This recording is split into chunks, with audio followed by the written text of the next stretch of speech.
Live at CGTN. I'm Zhu Danyi, and right now I'm at the Great Hall of People in Beijing. We're here for the 13th National People's Congress, and in about an hour, Chinese Premier Li Keqiang will going to deliver a work report, and in less than 5 minutes, we'll have the Deputy Corridor, which the NPC deputies will bring their suggestions and ideas and insights of politics, social, society issues to talk directly to the media, and also they will answer questions from the media people. It's worth mentioning that this year's two sessions is slightly different from previous years. Normally the two sessions will be held in March and will last for 2 weeks, but this year because of the pandemic outbreak, so it has been shortened into 1 week, and also we have no person-to-person interactions with the media. The deputies, officials and media are separated, and most of the meetings and question sessions are separated and will be delivered to the audience through the video link. So that's why we also prepared this high technology glass today. In that case, that you can have a better view, so you can see whatever I see and whatever I hear through this glass. So this is the room that in less than, I think, 4 minutes, the Deputy Corridor will be held.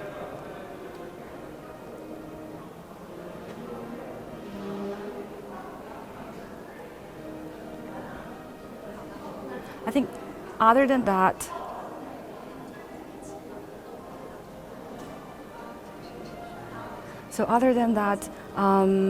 some other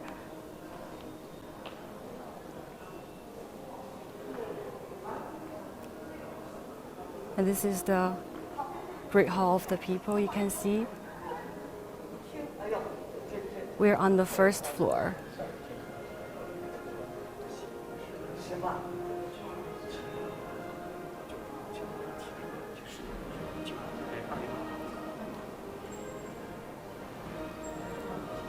So this year plans have been modified to ensure the pandemic prevention measures and can be observed and to safeguard the public health. So some of the Chinese and foreign reporters will be invited to cover this year's two sessions. However, because of the travel restriction from some foreign countries, some foreign journalists could not be here. So that's why maybe you have to stay with CGTN. We'll bring you the latest on these two sessions.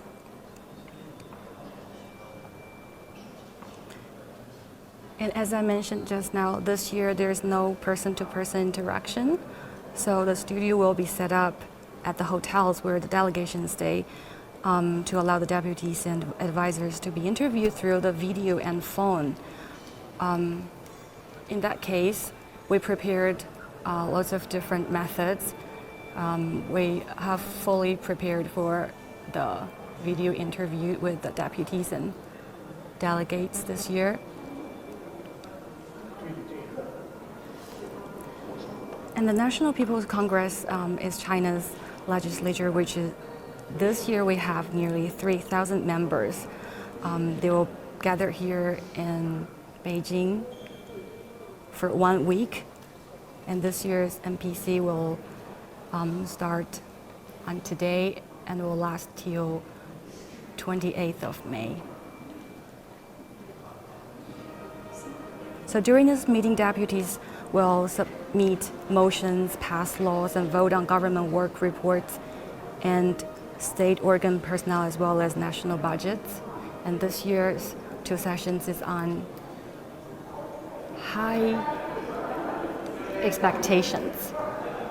And a lot of topics people concerned will be answered during the press conference. And also in an hour later, Chinese Premier Li Keqiang will deliver the work report. And a lot of highly concerned issues will be heard. So please stay tuned with CGTN. I think less than 1 minute, the Deputy Corridor will start.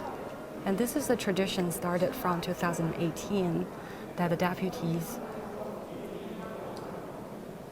will speak directly to the media and to the people with their proposals, ideas.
For these two deputies, it is the president of the Hubei Taihe Hospital, Mr. Luo Jie.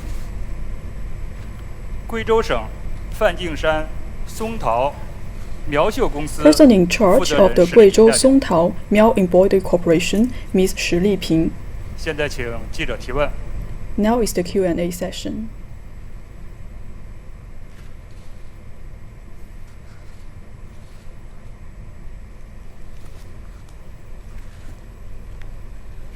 With CMG CCTV, my question is to Mr. Luo Jie. We all know that we have made important progress in the fight against COVID-19 in Hubei. This is thanks to the frontline health workers just like you. First, I would like to extend my highest tribute to you. Can you share with us some of your stories and touching stories in fighting against COVID-19 in Hubei province? Thank you. Good morning, everyone. My name is Luo Jie. I'm coming from Taihe Hospital of Shiyan City. This time, Hubei is the epicenter of COVID-19. I, together with my colleague, with together 43,000 of medical workers across China, we have been fighting at the front line. We all know that this COVID-19 has the fastest spread and hardest prevention, especially we face challenges in treating elderly generation with chronic disease. I still remember one specific case. It is an 87-year-old man who has confirmed case with the COVID-19. He has many chronic diseases with him, including diabetes, and also he suffered a lot of symptoms when he was admitted to the hospital. After he entered into a hospital, we have set up a 9-person task force. We have TCM experts for nurses and psychologists to provide support to this old man. We do what we can to treat this old man. Along 47 days of treatment, he actually developed different symptoms in different stages. On March the 22nd, he was cured and discharged from the hospital.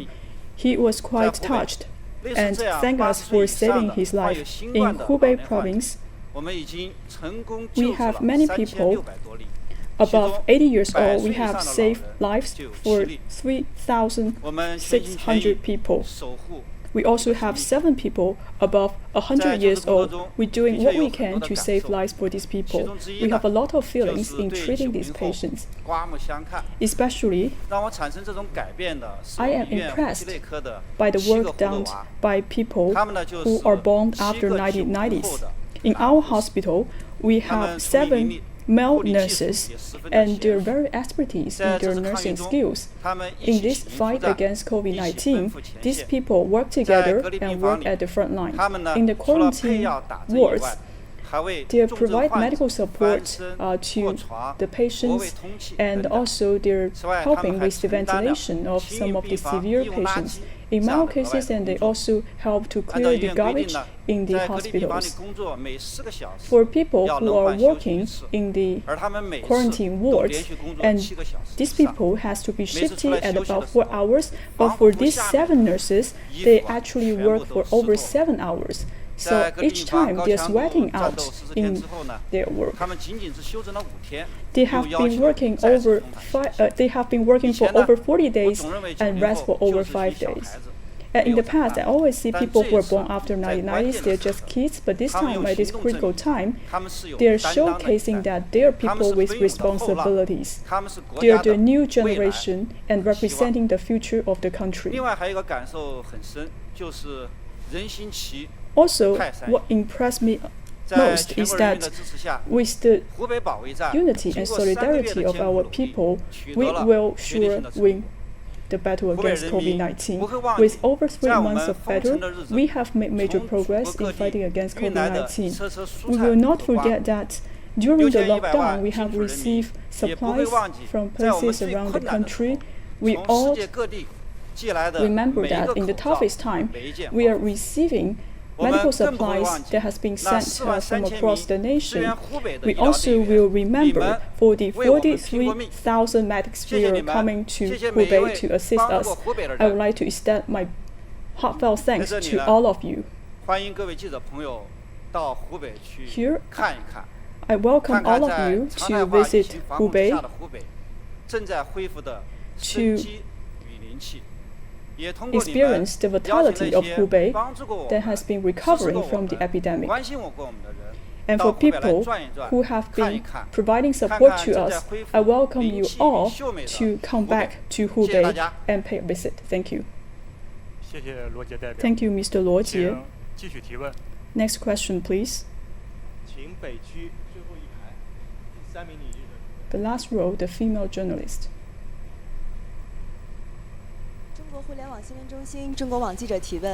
With China.cn, my question is to Ms. Shi Liping. In recent years, you have been dedicating yourself to promote the male embroidery.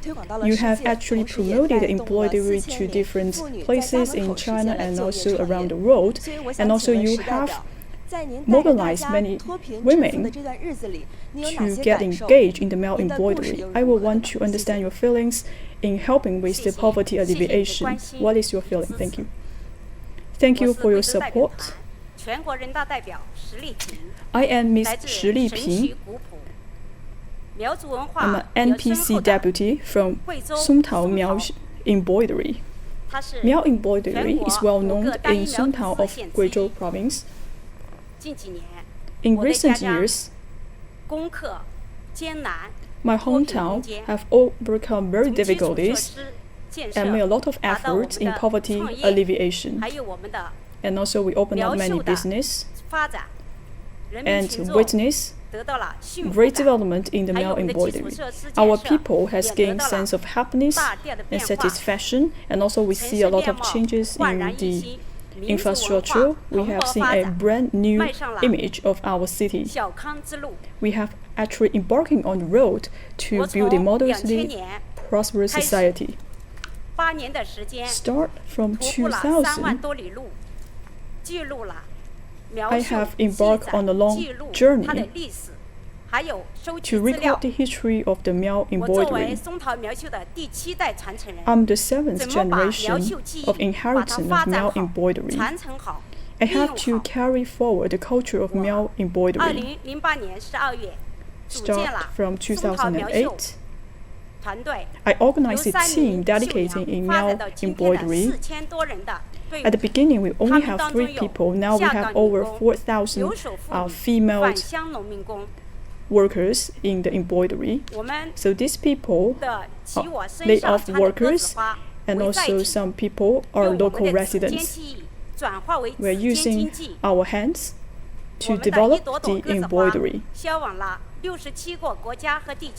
So for some of our embroidery has been exported to over 67 countries, and our skills are recognized by the world. We have to use our embroidery to carry forward the culture of the male embroidery. So my colleagues, they have earned income through doing male embroidery. Embroidery not only represents the feature of female, and actually we have a male worker in the male embroidery sector. A few years ago, he was paralyzed because of an accident. In 2017, he joined us as a skilled worker in male embroidery. For people who, like him, has been lifted out of poverty because of male embroidery, and many people are like him. At the beginning, we're just using our skills to develop the male embroidery, and now we are marching toward prosperity because of the male embroidery.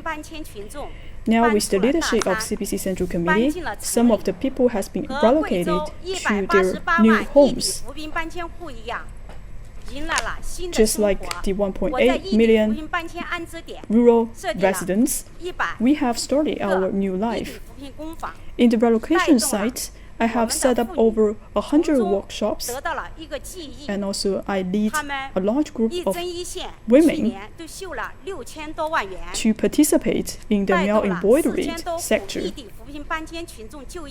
We actually create jobs for over 4,000 households, making sure that these people can be moved out from the impoverished region and march towards prosperity.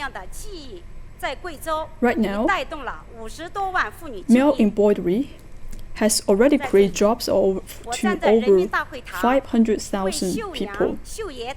Here, I am representing all the embroidery workers. I'm sure that they will be proud of our work. I also want to invite all of you to visit Guizhou to experience the charm of male embroidery and share our joy of poverty alleviation. Thank you. Thank you.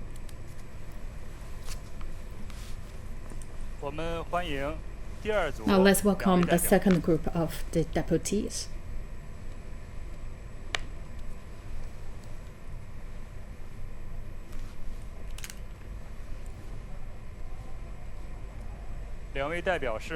They are Chairman of Guangdong Lawyers Association, Mr. Xiao Shengfang, Deputy Party Secretary of Hongqiao Community, Changning District of Shanghai, Madam Zhu Guoping. Now the floor is open. 请南区第三排靠中间第一位女记者提问。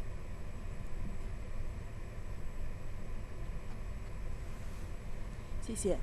法制日报全媒体记者，我们想把问题问给肖胜芳代表。那在今天上午的会议上，备受关注的民法典草案 and this morning, and will also deliberate the law on the civil code. As a lawyer, and also how you participate this time for the legislation, and because this is the very first kind of the civil law or civil code, and also how that will change our people's life. Thank you for your question. Good morning to all. Very soon we'll reveal the draft of a civil code, and this is the very first one of its kind, as the result of several generations' hard efforts, especially back to 2014, we started the journey, and this also heard the public's feedback, and myself also involved in different stages, and also applied 170 suggestions in 5 rounds. I'm very glad some of my suggestions already included in the draft law. And we talk about the civil code actually is a centropedia for our daily life, and that covered many areas of our daily life. That my legal firm, actually 90% related to a civil area. And also I would like to talk about the one case. We talk about the recent years, we have seen like the high toes action or the things throw off buildings. So the cases happened were quite being heard these times. A woman actually hit it by a brick from the high-rise buildings. We didn't find anyone who made this. So basically, they all sued the people living in this building to the court. And they're saying that 100 people in this building and the company associated should pay to the lady. But they're saying like, I didn't make that. Why should I pay the bill? This is a shared responsibility. But actually, people think that's not their responsibility. That is also why we brought these kind of cases under a hot debate. That also draw my attention. Therefore, I also have a specific page regard to these kind of cases. Therefore, regarding the case that things strewn off buildings, we should really hunter to the person hold responsibility, and we should also have the laws and regulations in place. The enforcement agency, actually, if they involved, they always can trace to the person who caused the issue, so that we also can see we only have one person should pay the bill, not the people living in the whole building to pay the bill. And also the asset property agency should also do a good job in protecting from the root of the safety above our heads. On top of that, actually also combined the other hot issues covered in the code with regarding the high interest debt and also the personal information safety. And for the emerging issues, actually, that will all be included or for sort of the considered into the civil code. So anything concern our people's interest will reflect it in this code, because that's our people's code. We talk about a civil code that reflects the interest of the time and also the interpretation of the legislation. I have every reason to believe after the practice of a civil code, and we will find that a full round of protection for our people, including the property contract, personal rights, marriage, family, inheritance, and tort, that will be a good protection for our people. Next question, please.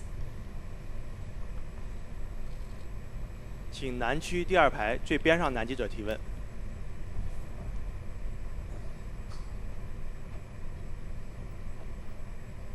Thank you. Xinhua News Agency, my question to Madame Zhu Guoping. We know actually you have a rich experience in working in the community level. Would you please talk about how you perform your duty as a deputy of NPC in your day-to-day life, and also the Hongqiao community, actually one of the good example to practice the national legislation, and how the community play its role in this regard. Thank you. I'm one of the representatives from the primary level. I have a 30 years working experience. Look back to the 30 years of my work. I can see that actually this is a small community if you think about your compound. If we can reach a good, stable performance in our community, then that will be conducive to the overall stability of our country. That is to say that the people in the community, especially the working level, you should listen to the voice of the people living in your compound. I can see that my office door always open to the public, and also my contact information is very easily accessed by the people in the community. I always pay a visit to our compound and also hear their feedback frequently. During my visit one day, I went to a household a gentleman with tears told me that my wife and I actually retired, but still have a child, need to pay the tuition at school. My life is so hard. I really touched and I could feel his difficulties. I said to him that, please rest assured, the party is around you. Zhu Guoping myself will help you for sure. After leaving his home, I went to the related departments, made phone calls, and visited to different enterprises, think all feasible possible ways to find solution.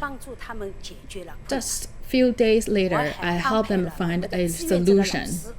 And I also find a teacher to help to give a tutoring session to the kid.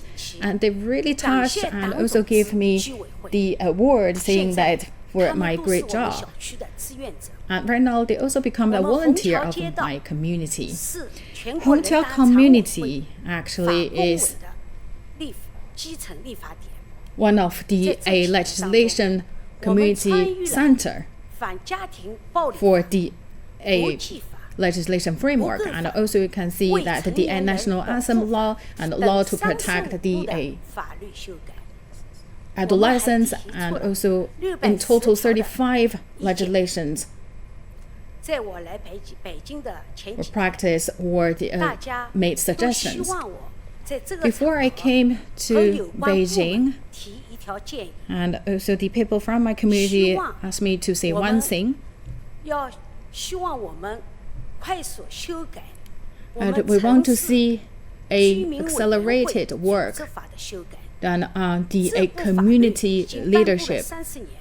Actually, the law related to this sector is already in place for more than 3 decades. But you look at actually the whole situation has changed dramatically. There are a lot of the terms or clause does not go along with the changes, especially the development of the compound as well as the day-to-day life in our community level. So when we revise this law, we also would like to invite young generations to our community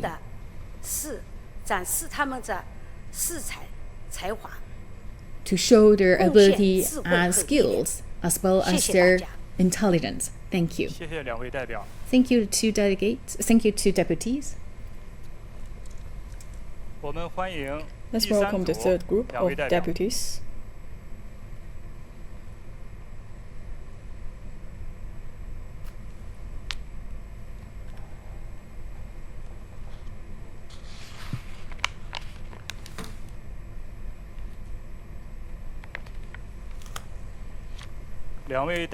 For these 2 deputies, they are the person in charge of the Municipal Public Facilities Bureau, Ms. Wang Runmei, the captain of the Chinese national women's volleyball team, Ms. Zhu Ting. Now the floor is open for questions. 请北区第4排最边上女记者提问。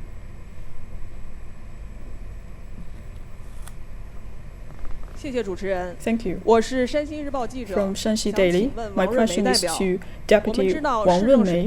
We all know about the facilities is helping to provide maintenance of the sewage pipe.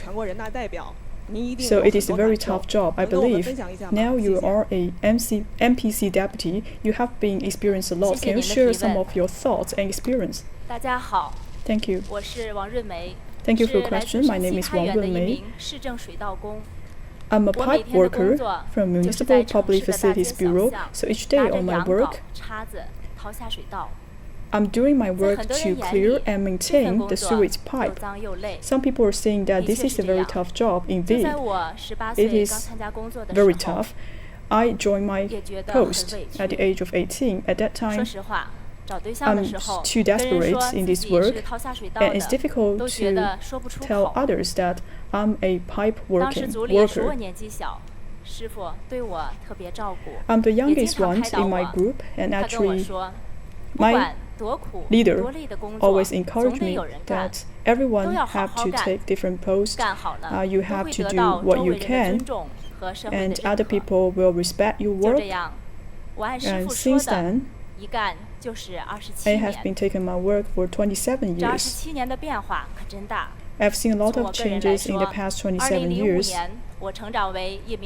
Back in 2005, I became the group leader. And for our sewage pipe group, we have considered as an excellent group for the municipal facility department.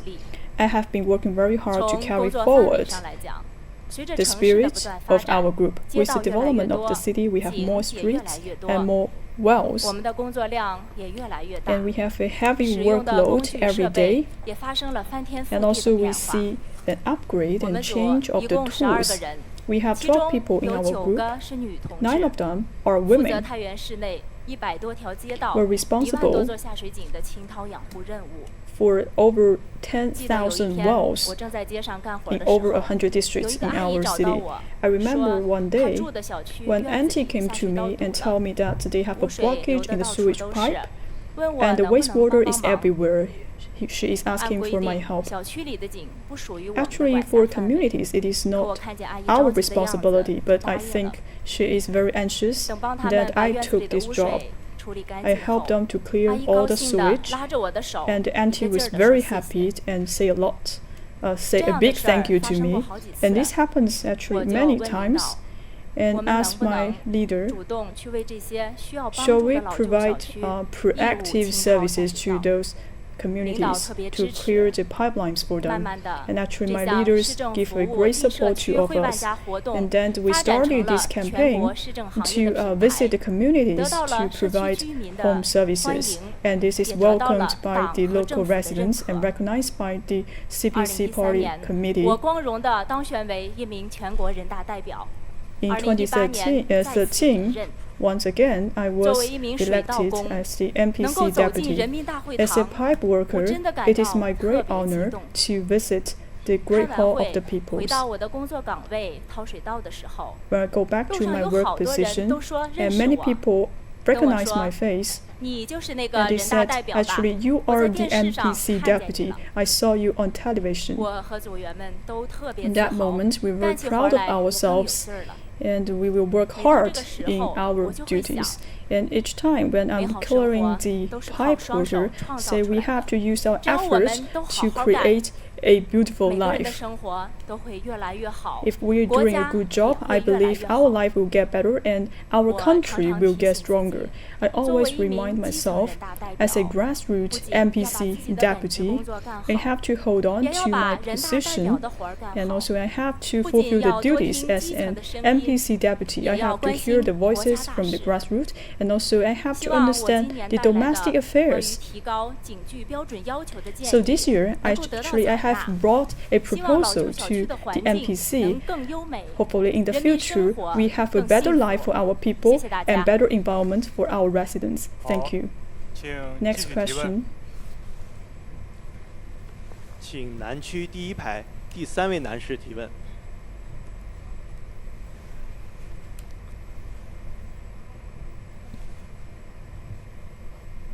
谢谢主持人。 Thank you. 我是湖北广播电视台融媒 Hubei 电视中心记者。 Broadcast Center. 这个问题想提给朱婷 My 代表。 question is 那么 to 我来自 Ms. 武 Zhu 汉， Ting. 在 I'm 今年的 coming 新 from 冠肺 Wuhan. 炎的战役中呢，有一位武汉一 Amid 线 our 的 fight 护士 in 把您的 COVID-19, 名字写在了自己 actually 的 one 防 of 护服 the 上，还 nurses 放 in 在了肖像。 Wuhan and 那么这 actually 个背影呢，被拍成了照片，在网上 write 广为流传。 your 对 name 吧？你 on 知道这件事 her 吗？ protective 那么我的 suits. 问题 I'm not 是， sure if 那么 you 这 know 位女 about 护士 this. 把女排精神作为自己 And 的 actually 这 this 个战斗 nurse 动力。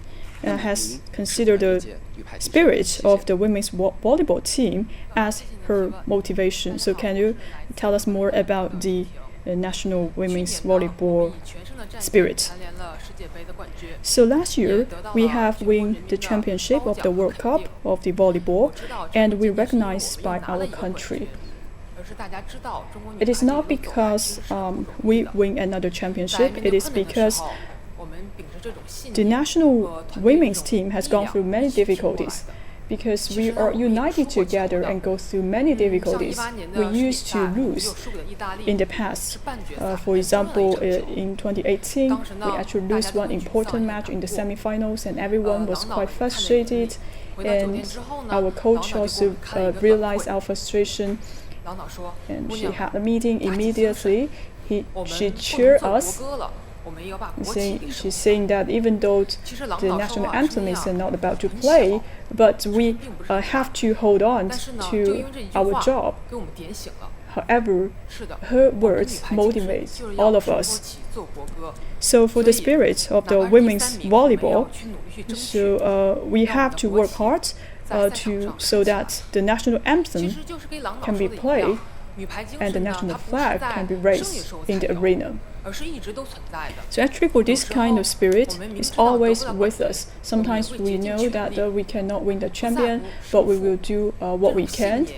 And this is a can-do spirit for all of us. It has never changed for all of us. So solidarity, perseverance, and the can-do spirit are always considered as the spirit of the Chinese national women's team. It is also the spirit of China. So in different posts, actually people are also carry forward this kind of spirit. Speaking of the COVID-19, it reminds me of some of the health workers in Wuhan, and these people are risking their lives to save others. And also we have some community workers and tens of thousands of Wuhan residents. They spare no effort to fight against COVID-19. All they're doing is to help us to secure a victory in this fight. I'm so touched by the story by the nurse. I'm also very proud of her. Actually, I'm just doing my job. But this kind of job turned into strength to those people. So it means that the value of the women's volleyball team is very important to others. Because of the COVID-19, the Tokyo Olympic Games has been postponed for 1 year, which also posed a lot of challenges to us. So our coach also told us that we have to hold on to our position and fight alongside with the healthcare workers. Actually, from my past experience, that in the most difficult time, we are at a stage of solidarity and unity. And in the future, we will have more troubles and difficulties in front of us. We have to work together. So that's the end of the MPC Deputies Corridor. And after the MPC session, we will have a Ministerial Corridor. Thank you.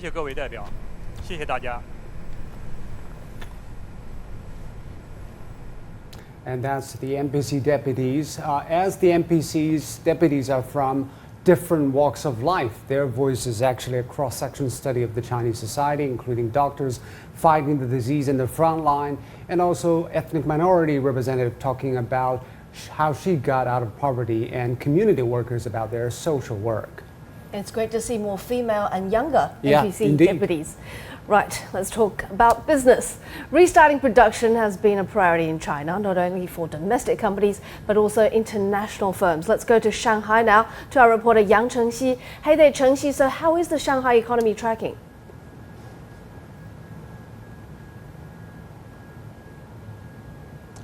Hi there, Lei. Now, most companies in Shanghai have resumed operations, and actually to gain some first-hand insight on that, we're joined by Mr. Scott Zhang, the president of Honeywell China. And of course, Honeywell is the US-based manufacturer of high-end equipment. Thank you very much for joining our program. So what has been the process of work resumption for the company? And also we know that Honeywell China is one of the major producers in personal protective equipment, which has played a huge role in combating COVID-19, not just in hospitals, but for residents as well.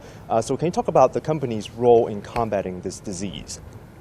No, we followed restrictions, policies, of the government, and we have a strong support of the government. We resumed our 21 manufacturing site work just at the beginning, right at the beginning of the February, and all of our major suppliers also resumed the work. Today, we are not only supply our domestic customers, we also export to overseas. So overall, we are on the good shape. And as a good news, 3 days ago, Honeywell has announced a registration Honeywell China Emerging Market Headquarters in Wuhan. And we are very fortunate to receive a congratulation letter from Premier Li Keqiang. We are the first Fortune 500 company to register a company in Wuhan in 2020. For the personal protection equipment, and we donate 500,000 masks to Wuhan. And we also donate over 3,000 air purifiers to the hospitals in Hubei provinces. In addition, our employee safety is our top priority. We put all the measures to ensure our employees are safe and working under a very clean working environment. So also investment in China continues despite the pandemic. Chinese officials have reiterated that they want to widen market access and improve business environments here in China with the new foreign investment law. So what's your take on that? And what is your expectation towards this year's two sessions as to how lawmakers can further improve on that? Yeah, business environment is extremely important for the multinational companies, which we consider as sunshine, air, and water. According to the World Bank, China business environment was ranked 46th last year, and which improved 32 places. And this is dramatic improvements. We are looking for the policy guidelines, especially for the upgrading facilities, including public health, education, transportations. We believe Honeywell can play a very important role in this area. In addition, the digital economy has grown rapidly. And Honeywell's software industrial technology, we truly can play a very important role and contribute in this area. Thank you. Thank you very much. That was Mr. Scott Zhang, the president of Honeywell China. And NPC spokesman Zhang Yesui said yesterday at a press conference that the advantage for foreign companies in China has not changed. And of course, both public health and business environments are bound to be very high up on the agenda of this year's two sessions in Beijing. Back to you, Lei. Thanks a lot for that, Chen Xi. Over to you, Zhou Yue. Well, this year's two sessions obviously is the most important political gathering of this year, and also it has ramifications from around the world, especially probably so in the United States. Now let's go to my colleague Mike Water in Washington, D.C. Mike? So, absolutely. The coronavirus pandemic will be high on the agenda at the two sessions, but they also focus on other major issues: poverty, economic growth, and of course international relations and that relationship with Washington, D.C. Brian Becker joining us now from Skype. He's executive director of the Answer Coalition. That's an anti-war and civil rights group. Welcome to the broadcast. The two sessions, as you know, delayed, the political season truncated, scaled back. It's shorter this year because of the pandemic. There's still a number of issues they'll be looking at. How do you pump up the beleaguered economy? Can China hit its target of alleviating poverty by the end of the year? Brian, give me your sense. What will you be watching for out of Beijing? Well, of course, we can see that China was able to manage the COVID-19 virus. There was a terrible contraction in the economy. These two sessions obviously are designed to give the impression that China has come back to a normal state, even if it's not completely normal, meaning it's able to perform government functions. The two sessions, an annual event, will go forward. The projections about economic stabilization and stimulus package of both a fiscal and monetary character. These are important signs that China, at least, maybe not the United States, maybe not New York City, but at least China has resumed a normal activity, even if it's not quite yet normal. The other thing, of course, will be U.S.-China relations. For the past months, the situation has deteriorated because of the rhetoric and the propaganda coming from Washington. Mike Pompeo, just in early May, said there was overwhelming evidence that the coronavirus emanated from a biolab in Wuhan, even though there's been no overwhelming evidence or any evidence whatsoever provided to the World Health Organization. But Pompeo is not alone. The Attorney General in Missouri suing the People's Republic of China, Donald Trump, using China as a punching bag, again, I think mainly to deflect blame for the U.S. government's own mismanagement, bungling, and failures. But I think China wants to come back to normal in terms of normal relations with the United States. It's not easy in this environment, but I certainly think these two sessions will try to indicate that China wants to go back to a period and era of cooperation, rather than confrontation. And Brian, as you know, the political season here in the United States, China always ends up on the receiving end of candidates running for president, or in this case, Donald Trump already with the presidency, using it as a punching bag on a daily basis, as you pointed out. Anything at all you can see in terms of daylight to change that? Well, there are some developments. I think there's such a yearning for a different kind of policy. But I'm talking to academics, I'm talking to doctors, I'm talking to scientists. There's a new organization called Pivot to Peace, which you can find at the website pivottopeace.org. That has about 300 academics and scientists and people who are human rights lawyers who are saying, look, we don't have to go down this road of perpetual and endless and enduring confrontation. We want peace. Now, will that manifest itself right now in the U.S. Congress or the mainstream media? I don't think so, because like any period where there's a sort of a witch hunt atmosphere, even people who don't agree with the witch hunt are afraid to speak up. But the Pivot to Peace website is very interesting. I think it's a sign that there will be a new development between and for people who care about peace and justice on a global scale, who realize that U.S.-China relations are the pivot to world peace. The Asia pivot turned out to be a pivot towards confrontation and war. There needs to be a pivot to peace. All right, Brian, thanks so much for joining us. Really appreciate your analysis. Although China's most important political gathering looks and feels different this year, there's nothing like covering it in person. I had the honor to do that with CGTN White House correspondent Nathan King last year. Your reflections, Nathan? Oh, Mike, what a difference a year makes, right? I remember being there with you. I've been a few times, and to the 19th Party Congress as well. And you know, I've traveled around China quite a lot, sometimes for months at a time. But the two sessions is when China comes to you, isn't it? And it's just so amazing in terms of all the different provincial heads, all the different cultures from all over the country, different languages, of course, different dress. And for me, it's an intensive immersion into absolutely everything that is China. And I always come away with huge amounts of learning, whether it be the foreign investment law, whether it be development, whether it be health, for example, whether it be big data, AI, or grassroots initiatives. A lot of the provinces are labs, for example, for the technologies of the future, Guizhou, for example. So I always find it just so great to be there. And also, the speeches are one thing. In the hallways, you get to speak to all these different types of people. Also, a lot of developing countries come a lot. The UN sends a lot of people.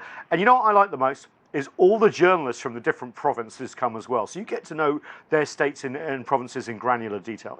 I really wish I was there. Yeah, it's fascinating. There's no doubt about it. Nathan, thanks so much for your observations, your memories. We definitely have a lot of those for those of us in Washington who were there last year. So Zhou Yue will be watching with a great deal of interest, but it's obviously quite different taking it in here versus actually being there in the mix of things. And definitely we miss you guys here. Of course, I still remember working with you last year. But let's come back to the China-U.S. relations. Mr. Zhu, there are a lot of talks about decoupling of U.S. and Chinese economies, especially because of the COVID-19 has exacerbated the atmosphere between the two sides. How do you think that the U.S. and China will work with each other? What about pivot for conflict and distrust? Well, I think given that the U.S. and China are the two greatest power in the world, I think it is in both interests to collaborate rather than confront each other. And I think on the business side, there is sort of the mentioning of decoupling, which I think is not entirely true. What I'm observing is, I think, two trends happening at the same time. On one hand, I think foreign companies, including U.S. companies, are still increasing their investment in China, trying to serve the booming middle-income class and the huge market in China. On the other hand, we did observe some diversification from some global companies, particularly in light of the COVID-19 situation, which is not too surprising given how big China has become and how other parts of the world also have to be served.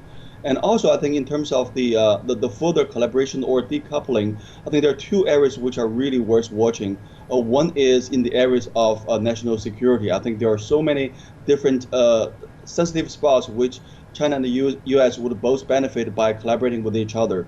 On the other hand is science and technology development.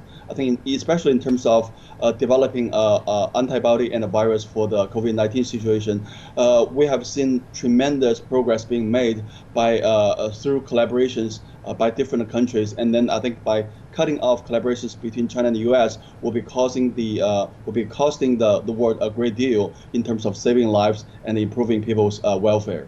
Mr. Woodkey, how have the China-US tensions affected US businesses in China and Chinese companies in the US? I mean, we're hearing about Baidu considering delisting, a lot of tensions on both sides. So, and what does it mean for European business? Is this an opportunity? Well, of course, it is mightily irritating. I mean, just look at the fact that the two largest car exporters from the US happen to be two German companies. And they, of course, took a hit.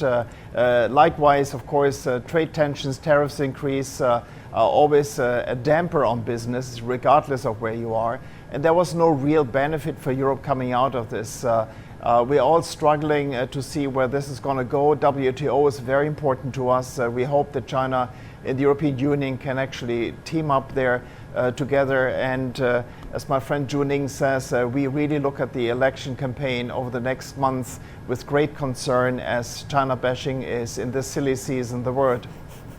And Mr. Yao, how should China's diplomacy towards the US change? I'm hearing a lot of analysts call for de-risking in that relationship. Well, U.S.-China relations is still the most important international relation to China.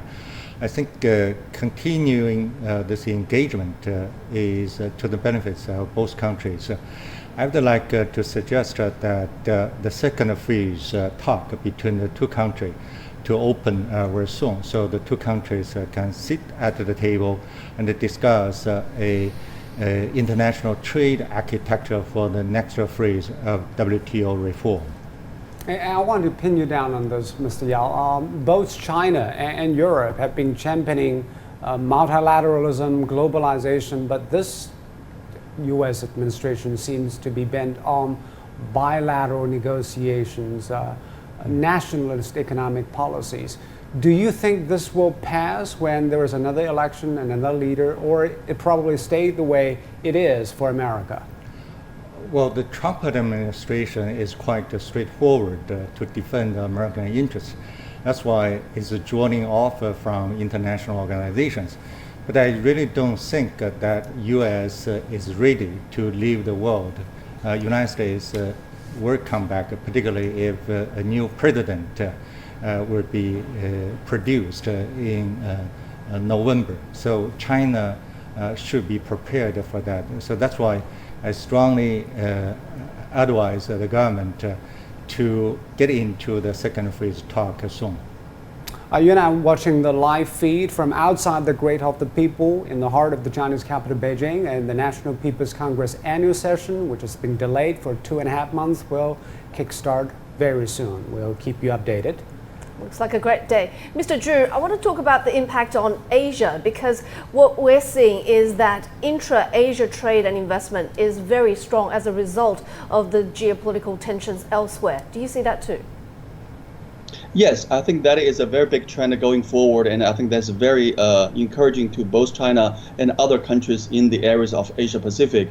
I think there are two major reasons for this is happening. One is I think we're seeing sort of different stages of development. So there is a great deal of room for collaborations, for communications, and for further cooperations between China and many other countries. I mean, this has happened in the past. I mean, we have Japan, which has developed earlier, and then some other countries in China, and then in Asia, and then China took up the pace. So I think this is very encouraging. The second is we have to keep in mind that Asia commands to a very big deal of the entire world's population. So with China leading, I think, the entire Asia Pacific region, I think the entire Asia region is going to bode very well for the global economic growth, and also it's going to leave a lot of people out of poverty, improving the lives of hundreds of millions of people in Asia Pacific. And also, do you think there is any coordination between different policymakers in different areas? Yes, I believe so. I mean, both in terms of industrial policy and in terms of monetary and fiscal policy, there has been increasing. Okay, I have to interrupt you, Mr. Zhu. The third session of the 13th National People's Congress is starting now. Deputies will be there to listen to Premier Li Keqiang's report. Now, China's top leaders is in the venue.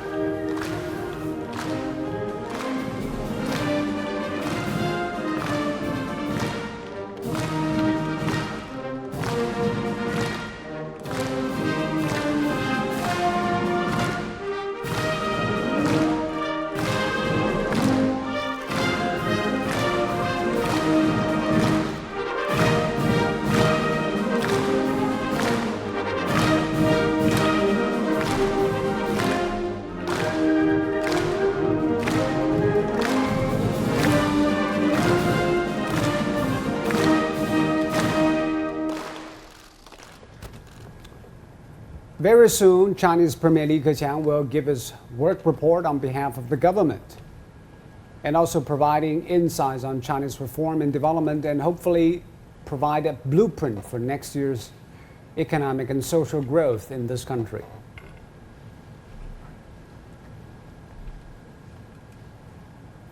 And this year, China has a big plan to eradicate abject poverty and also reach the goal of building a moderately prosperous society in all aspects. And this year's NPC will also deliver on whether we can make that happen.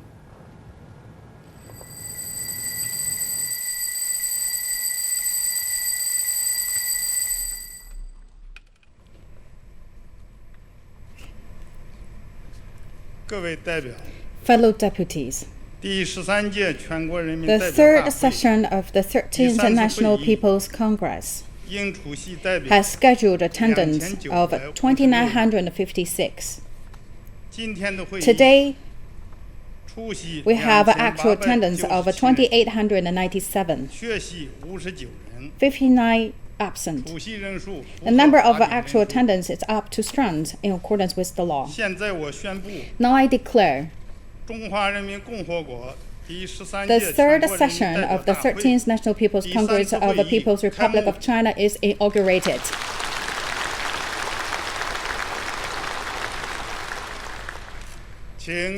Please all rise and sing the national anthem.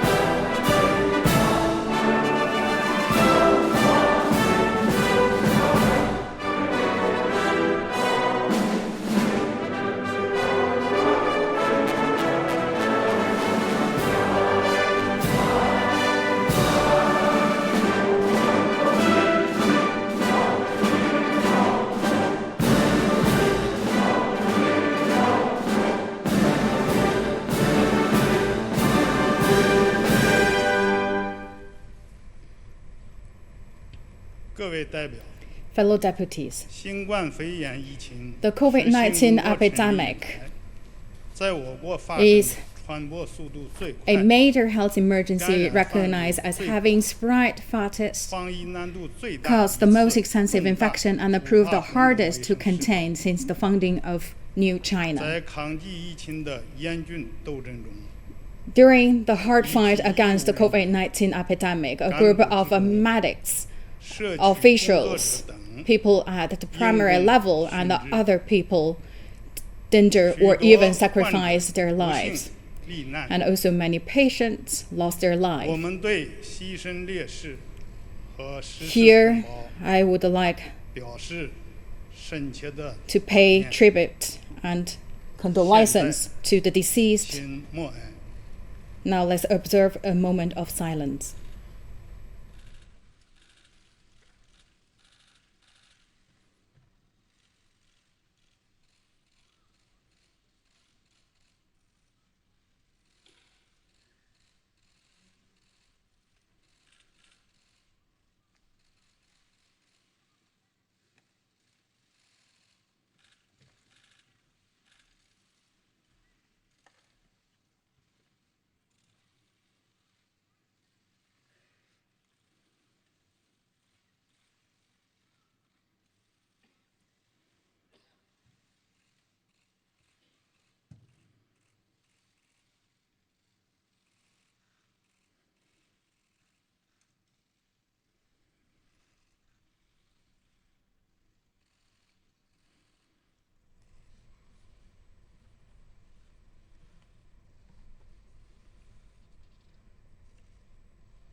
Please be seated.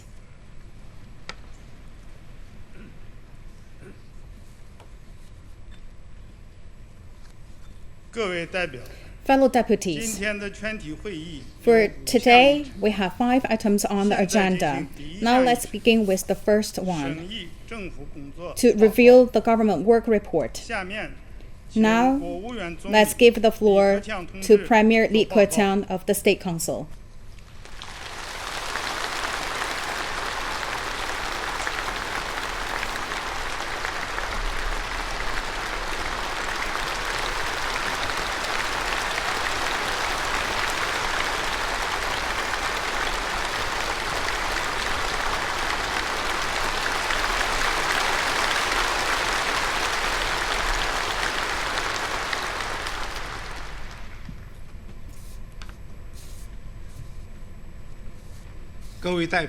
Fellow deputies, on behalf of the State Council, I will now report to you on the work of the government. I ask for your deliberation and approval. I also ask members of the National Committee of the CPPCC for your comments. The COVID-19 epidemic is the fastest spreading, most extensive and most challenging public health emergency China has encountered since the founding of the People's Republic. Under the strong leadership of the Central Committee of the Communist Party of China, with Comrade Xi Jinping at its core, and through the hard work and sacrifice of our nation, we have made major strategic achievements in our response to COVID-19. At present, the epidemic has not yet come to an end. While the tasks we face is promoting development are immense, we must redouble our efforts to minimize the losses resulting from the virus and fulfill the targets and tasks for economic and social development this year. First, a review of our work in 2019 and the first few months of 2020. In pursuing development last year, China faced many difficulties and challenges. While economic growth was weak, international economic and trade frictions intensified, and downward pressure on the domestic economy grew. The Party Central Committee, with Comrade Xi Jinping at its core, rallied the Chinese people and led them in surmounting difficulties and accomplishing the year's main targets and tasks, thus laying the crucial foundation needed to reach the goal of building a moderate prosperity society in all respects. The economy remained stable overall. GDP reached 99.1 trillion yuan, representing a 6.1% increase over the previous year. Around 13.52 million new urban jobs were added, and the surveyed unemployment rate was below 5.3%. Consumer prices rose by 2.9%. A basic equilibrium was maintained in the balance of payments. The economic structure continued to improve, and development priorities of regions are better aligned. Total retail sales of consumer goods exceeded 40 trillion yuan, and consumption continued to serve as the main engine driving growth. Advanced manufacturing and modern services registered rapid growth. Grain output was capped above 650 million metric tons. Permanent urban residents, for the first time, exceeded 60% of the population. Progress was made implementing major development strategies for regions. New growth drivers became stronger. A number of major innovative achievements were made in science and technology.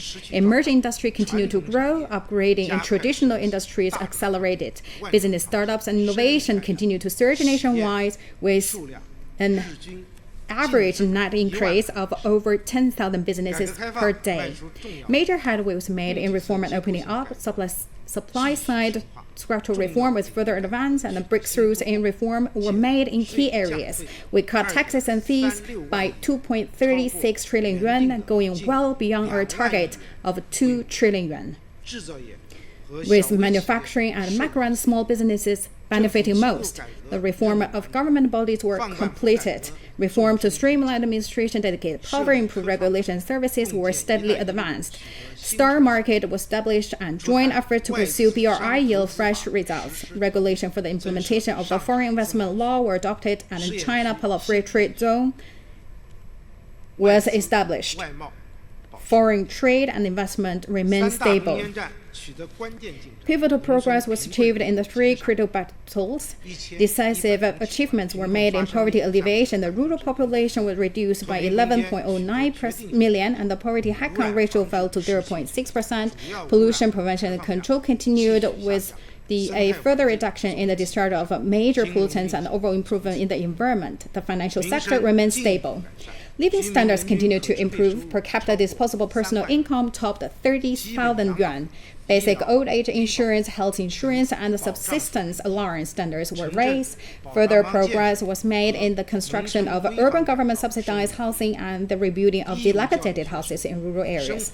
The number of students in compulsory education receiving living allowance increased by almost 40%, and enrollment at a vocational college grew by 1 million. We celebrated the 70th anniversary of the founding of PRC. This occasion has inspired a strong sense of patriotism among all Chinese people, creating a powerful force that will bring great victories for socialism with Chinese characteristics in the new era. We'll work to improve party conduct and build a clean government, start initiatives to raise awareness of the need to stay true to the party spirit and the founding mission, strictly observe the Central Party leadership's 8 decisions on improving work conduct, continue to address the practice of formality for formality sakes, hedonism, bureaucratism, and extravagance. We achieve fruitful outcomes in pursuing China's major country diplomacy. We successfully host the second BRI Forum.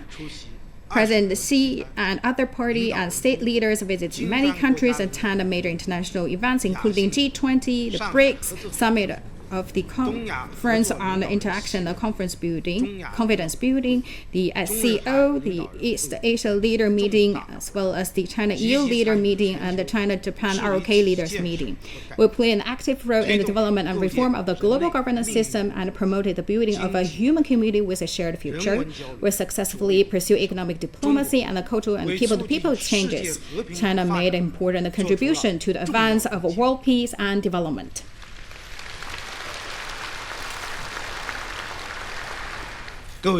Fellow deputies, since the coronavirus first emerged, the Party Central Committee has made its containment the top priority. General Secretary Xi putting the health and the safety of our people before everything else has personally taken charge and planned our response.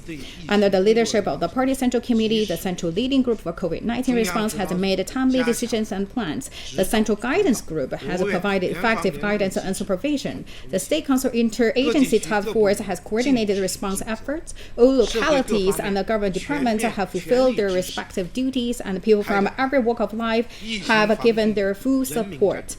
Together, we have waged an all-out people's war against the virus. Our medical workers have fought with courage. Our services men and women have shouldered heavy responsibilities. Our scientists and researchers have joined forces in order to find a cure.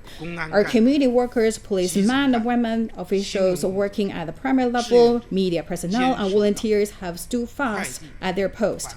Our delivery men and women, our sanitation workers, and the people who in charge of transport emergency supply have continued their work with dedication. Hundreds of millions of other workers outside of the spotlight have also worked really hard. In Wuhan City and the Hubei province, the people have carried on with fortitude and resilience, while people from all sectors of society and our fellow compatriots in Hong Kong, Macau, and Taiwan and overseas have made generous donations, both monetary and in kind. Through all these efforts, all the sons and the daughters of the Chinese nation have stood together in the most trying of time and built a great wall of solidarity against the epidemic. Responding to the Central Party leadership's call to stay confident, come together in solidarity, adopt a science-based approach, and take targeted measures, we have carried out all-out work in solid and a fine manner. We prompt adopt containment measures, treating COVID-19 as a Class A infectious disease and activating a Level 1 public health emergency response in all localities. We have achieved a decisive victory in the battle to defend Wuhan and Hubei province by firmly implementing strict control measures, relying the support of the entire country, dispatching over 40,000 doctors and nurses, rapidly increasing the number of hospital beds and ensuring the availability of medical supplies. We continuously refined the diagnosis and treatment plans, incorporated traditional Chinese medicine into treatment, and spare no effort in the treatment of patients, thus maximizing the cure rate and minimizing the mortality rate. We extended the Spring Festival holiday nationwide, postponed the spring semester, facilitated flexible resumption of work, and staggered the commute times. We have worked out the society-wide prevention and control efforts and stick to 4 earlies. And we have also controlled the sales of infection, effectively curbed the spread of the virus. Intensive efforts have been made to develop drugs, vaccine, and testing reagents. We also expand production of PPE and ensure that supply and price stability of daily necessity and maintain smooth transportation, as well as stable supply of coal, electricity, oil, and gas. In response to changing COVID-19 dynamism, we have adopted regular prevention and control measures. In the face of the global spread of COVID-19, we promptly set up a shield against the possible imported cases, and we have provided increased care and support for Chinese citizens overseas. With an open, transparent, and responsible attitude, China has actively engaged in international cooperation, provided timely information, actively sharing prevention technologies and practices, and helping other countries with their response efforts. As a developing country with 1.4 billion people, it's only by overcoming enormous difficulties that China has been able to contain COVID-19 in such a short time, while also ensuring our people's basic needs. Our success has come at a great price. The economy posted negative growth in the first quarter of this year. The daily life and work have been greatly affected. However, life is invaluable. This is a price we must pay, and a price worth paying.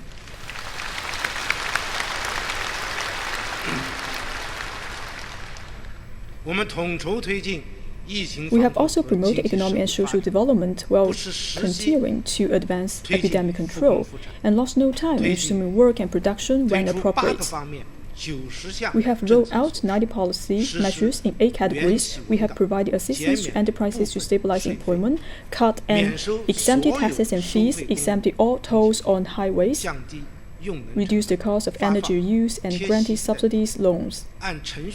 We have approved the early issuance of special bonds by local governments according to procedures. We kept up with the spring farming schedule and continue to critical battle against poverty. We have provided assistance to people working on the front line of COVID-19 control, to people in difficulties, and double temporary price subsidies. These policies have benefited hundreds of millions of people and ensure stable supplies and prices and the resumption of work and production in a timely manner. Indeed, the Chinese economy has shown great resilience and enormous potential.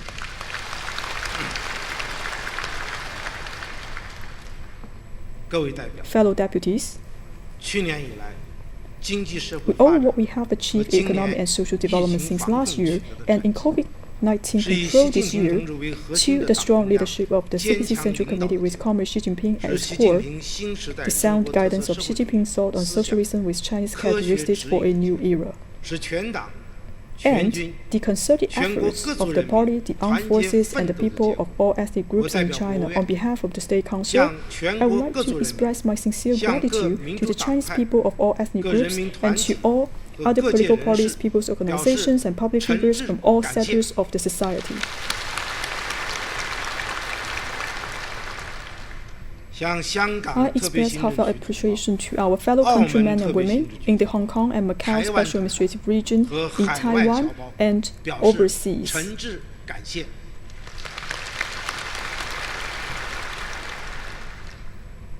I also express sincere thanks to the government of other countries, international organizations, and friends from all over the world who have shown understanding and support for China in its endeavor to combat COVID-19.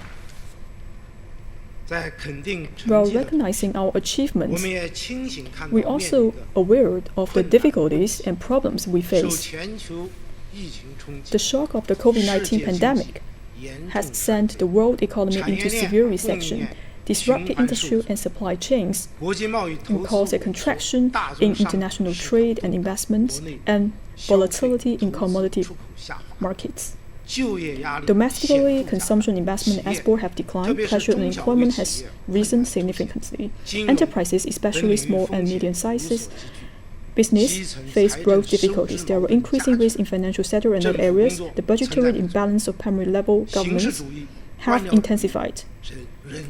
Also, we see formalities and bureaucracy in an acute issue. A small number of officials shirk their duties and are incapable of fulfilling them. Corruption is still a common problem in some fields. During the COVID-19 responses, many weak links have been exposed in public health emergency management, and the people have expressed their views and suggestions which deserve our attention. We must strive to improve our work and fulfill our responsibilities and make every effort to live up to the people's expectation.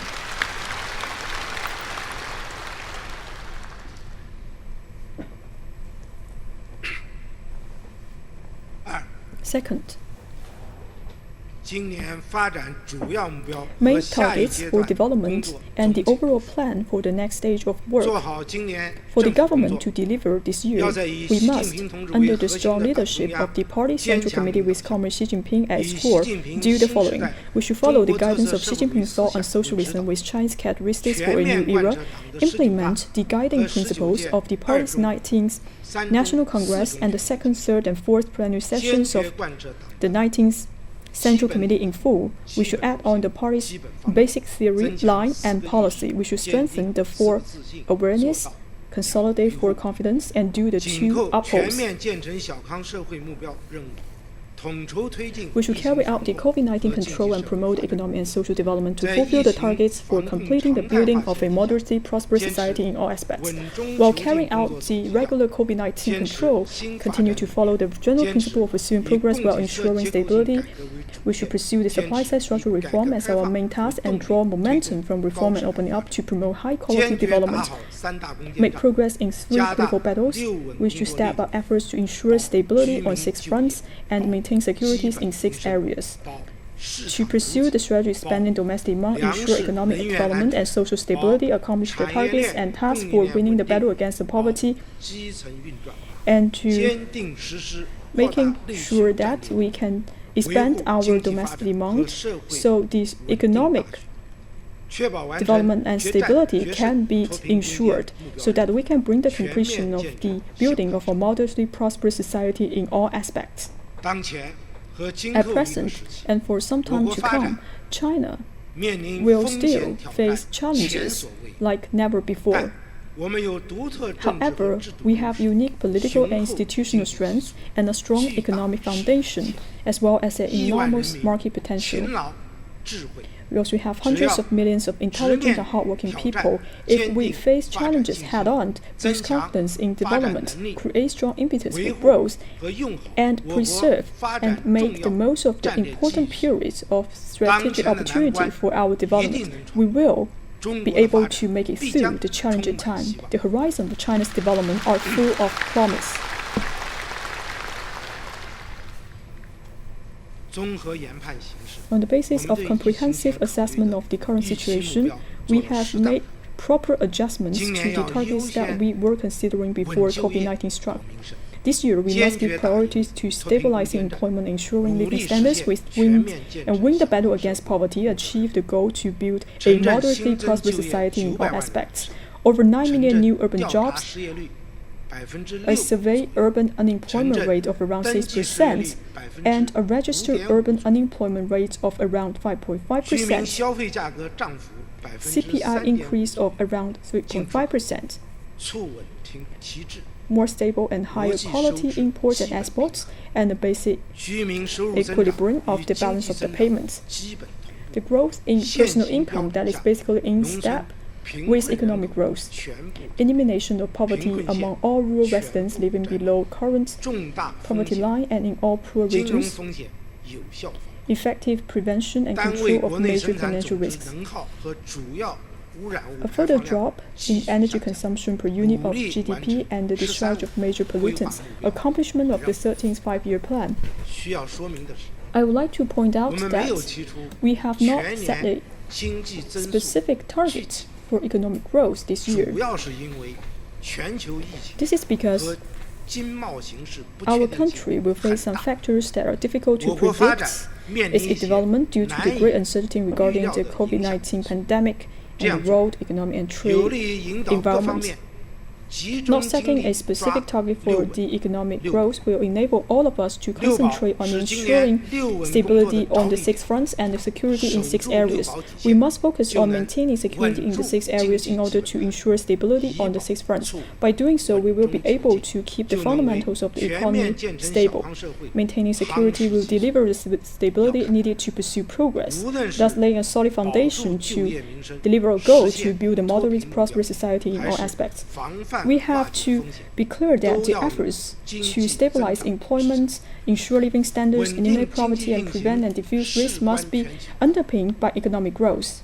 So ensuring stable economic performance is of crucial significance. We need to pursue reform and open air as a means to stabilize employment, ensure people's well-being, and achieve stable growth. We need to find a new path that enables us to respond effectively at shocks and sustain a positive growth cycle. We will pursue a more proactive and impactful fiscal policy. The deficit to GDP ratio this year is projected at more than 3.6%, with a deficit increase of 1 trillion yuan over last year. On top of this, 1 trillion yuan of government bonds for COVID-19 control will also be issued. These are extraordinary measures for an unusual time. The above-mentioned 2 trillion yuan will be transferred in full to local governments. A special transfer payment mechanism will be set up to ensure that funds go directly to prefecture and county governments and directly benefit business and people. These funds should be primarily used to ensure employment, basic living needs, to protect the market entities. This includes giving support to cut taxes and fees, reduce rents and interest on loans, and increase consumption and investment. It is also important to stress that the funds are public in nature and so that no funds are allowed to be used for non-designated areas. We will work harder to improve the composition of fiscal spending. We will see that spending on people's basic well-being is only increased, not cut. Ensure spending in key areas and resolutely cut general expenditures. Construction of new government buildings and wasteful and excessive spending will be strictly forbidden. Governments at all levels must truly tighten their belt. The central government will take the lead by committing to negative growth in its budgetary spending with a more than 50% cut to outlays on non-essential and non-obligatory items.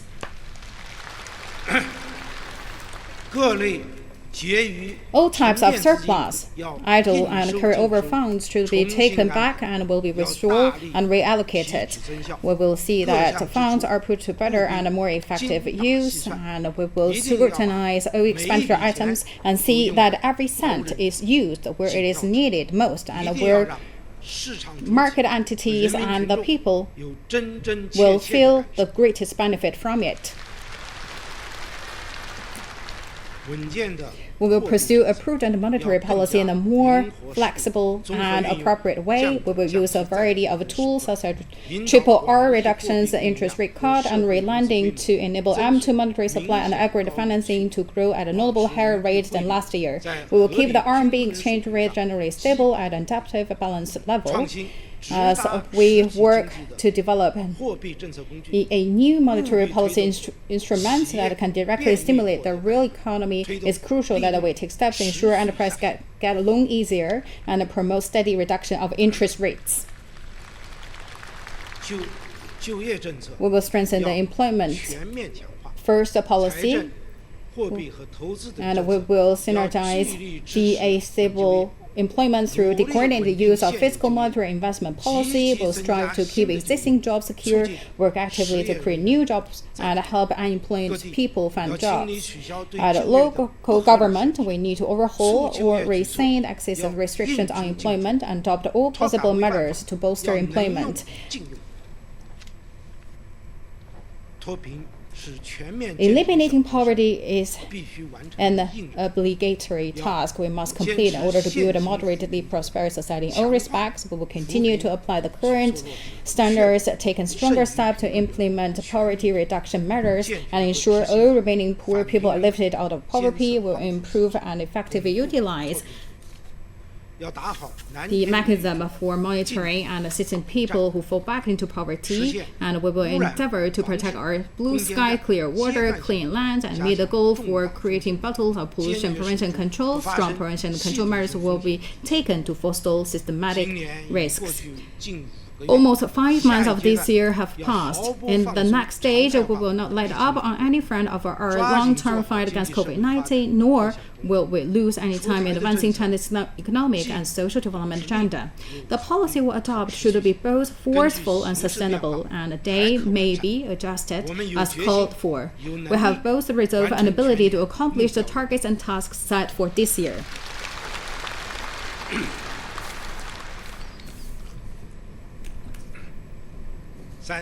Third, forceful implementing macro policies to keep businesses and employment stable. To ensure employment and people's well-being, we must instill confidence in over 100 million market entities, and we must do our utmost to help enterprises, particularly SMEs, and help self-employed individuals get through this difficult time. We will further cut taxes and fees, and we will also cooperate with the current policies in conjunction with institutional arrangement to create a more enabling environment and help market entities overcome difficulties and achieve development. We will continue implementing reduction of VAT rates and the share of employees' basic old age insurance paid by enterprises, and we will make further tax and fee cuts of about 500 billion yuan. The policies introduced yearly this year that are due to expire by June will all be extended. That include the following: exempting MSMEs from contribution to basic old age insurance, employment insurance,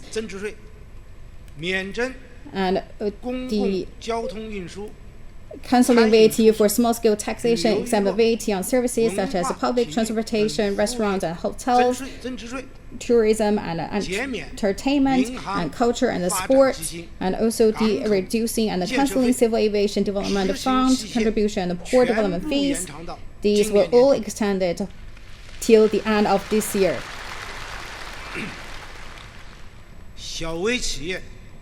The payment of corporate income taxes by macro and small businesses and self-employed individuals will be postponed to next year.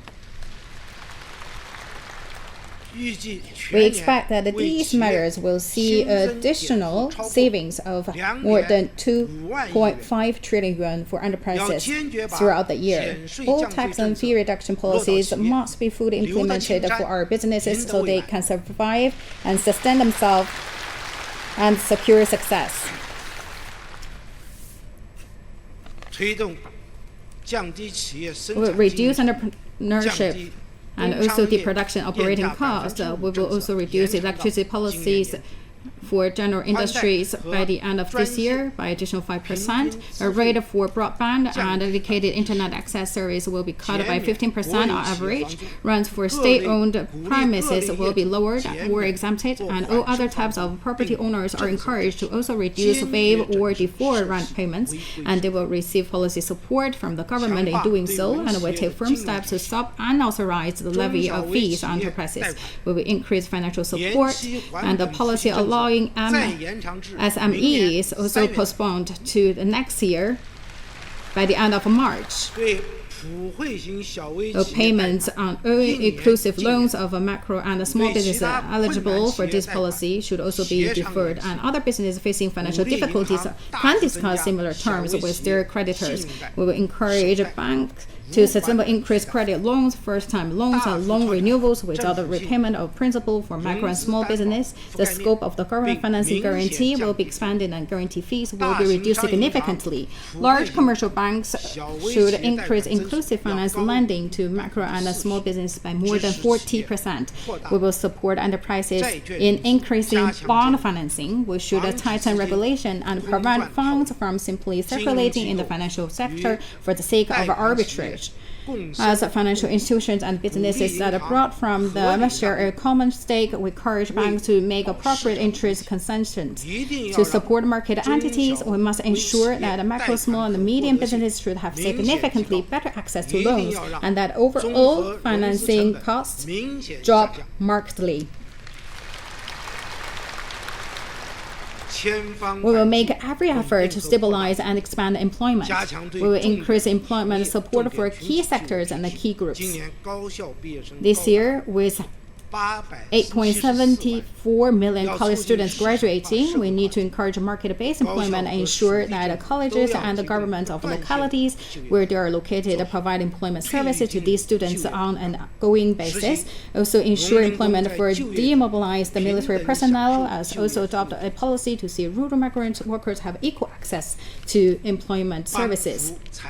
We will help people with disabilities, zero employment families, and other groups facing difficulty in finding jobs. There are several 100 million workers, including casual laborers, in flexible employment in China. This year, low-income earners will be allowed to postpone the payment of their social insurance premium, and all employment-related government charges will be cancelled. We will finance skills training to stabilize employment. This year and the next, more than 35 million vocational skills training opportunities will be provided, and enrollment in vocational college will grow by 2 million. This will help more people improve their skills and secure jobs. Fourth, energizing market entities through reform and strengthening new drivers of growth. The greater the difficulties and challenges we face, the more important it is for us to go further in reform, get rid of institutional barriers, and boost internal forces driving development. We'll go forward, reform to streamline administration, dedicate power, regulation service. We'll also promote the resumption work business activities. We will work to see that our people are able to get access via a single website and complete all procedures for starting a business online. Location restrictions on business registration apply to SMEs and also can enjoy the policies provided by the government. And we will also support all sides of business in pursuing development through cooperation with others. We conduct an impartial regulation to ensure fair competition and make sustainable efforts to create a market-oriented, law-based, and internationalized business environment. We will advance reform to promote market-based allocation. We will encourage small and medium-sized banks to replenish capital and improve governance so they can better support SMEs. We will also reform the chain stock market and pilot a registration IPO system, the rule of the flow of talents, and also will foster the technology and the data market, and thus unleash the potential of all types of production factors. We will improve the performance of the state capital and the SOE reforms. We will launch a 3-year action plan for SOE reform. We will improve the system of the state capital regulation, intensify mixed ownership reform of SOEs. We will basically complete the task of relieving SOEs of the obligations to operate social programs and resolve their other long-standing problems. SOEs should focus on their main responsibilities and business, establish sound, market-oriented operating mechanisms, and increase their core competitiveness. We will foster an enabling environment for the development of the private sector, we will see that private business have equal access to production factors and policy support. We will review relevant regulations to abolish those that unfairly differentiate enterprises according to the form of ownership. Deadlines will be set for government bodies to make overdue payments to private and small and medium business. Will foster a clean relations between the government and business and promote the healthy development and the non-public sector. We will encourage the upgrading of manufacturing and the growth of emerging industries. We will increase medium and long-term loans to manufacturers. We will promote industrial internet and boost smart manufacturing. New forms of business such as e-commerce, online shopping, and online services have played an important role during the COVID-19 response. In the future, more policies will be introduced in support of such business. We will advance Internet Plus initiative across the board and create new competitive strengths in the digital economy. We will boost our capacity to support the technological innovation. We will provide support for basic research and application-oriented basic research and encourage companies to increase the investment in R&D. We will accelerate the development of national laboratories, restructure the system of key national laboratories, and develop private R&D institutions. Will intensify international cooperation on science and technology. International property protection will be strengthened. We will introduce an open competition mechanism to select the best candidates to lead key research projects. We will continue to encourage business startups and innovation nationwide. We will support the growth of the venture capital investment and increase guaranteed loans for startups to further unleash the creativity of various sectors. We will launch new round of pilot reforms to make innovations across the board, build more innovations and entrepreneurship demo centers, continue accommodative and potential regulations to develop the platform economy and sharing economy. Fifth, implementing the strategy of expanding domestic demand and promoting accelerating transformation of the economic growth model. The potential of China's domestic demand is enormous. We will deepen supply-side structural reform, focus our efforts on improving the people's well-being, and boost consumption and expand investment in a mutually reinforcing way. We will promote the recovery of resumption. We will stabilize employment, income growth, and ensure people's basic needs that are met to encourage and enable consumer spending. We will support the recovery and development of food and beverage, brick-and-mortar shops, cultural tourism, domestic services, and other consumer services. And we will promote integrated online and offline consumption. Elderly and childcare services will be developed. We will also provide services in the rural areas to expand rural consumption, apply a combination of measures to boost consumption and meet diverse demand among consumers. This year, 3.75 trillion yuan of special local government bonds will be issued, a 1.6 trillion yuan increase over last year. The proportion of special bonds that can be used as project capital will be raised, and 600 billion yuan will be embarked for investment in the central government budget.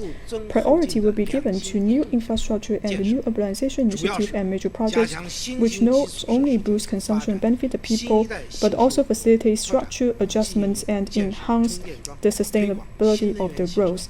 Especially, we will develop next generation information network, expand 5G applications. We will stimulate new consumer demand and promote industrial upgrading. We will strengthen the development of a new type of organization. We will do more to improve public facilities and services in the county seats so that to meet the growing demand to work and settle in them among rural residents. We will begin to renovate 39,000 old urban residential communities and support of the installation of elevators in the residential buildings. We will redouble efforts to major transportation and water conservancy projects and increase nationwide railway development capital by 100 billion yuan. We improve market-based investment financing mechanism to support private enterprises in participating projects on an equal footing.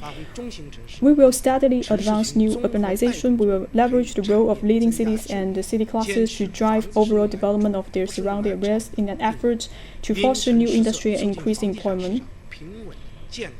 And we will implement city-specific policies to promote steady and healthy development of the real estate markets. Make sure that our cities places that people enjoy living and working in.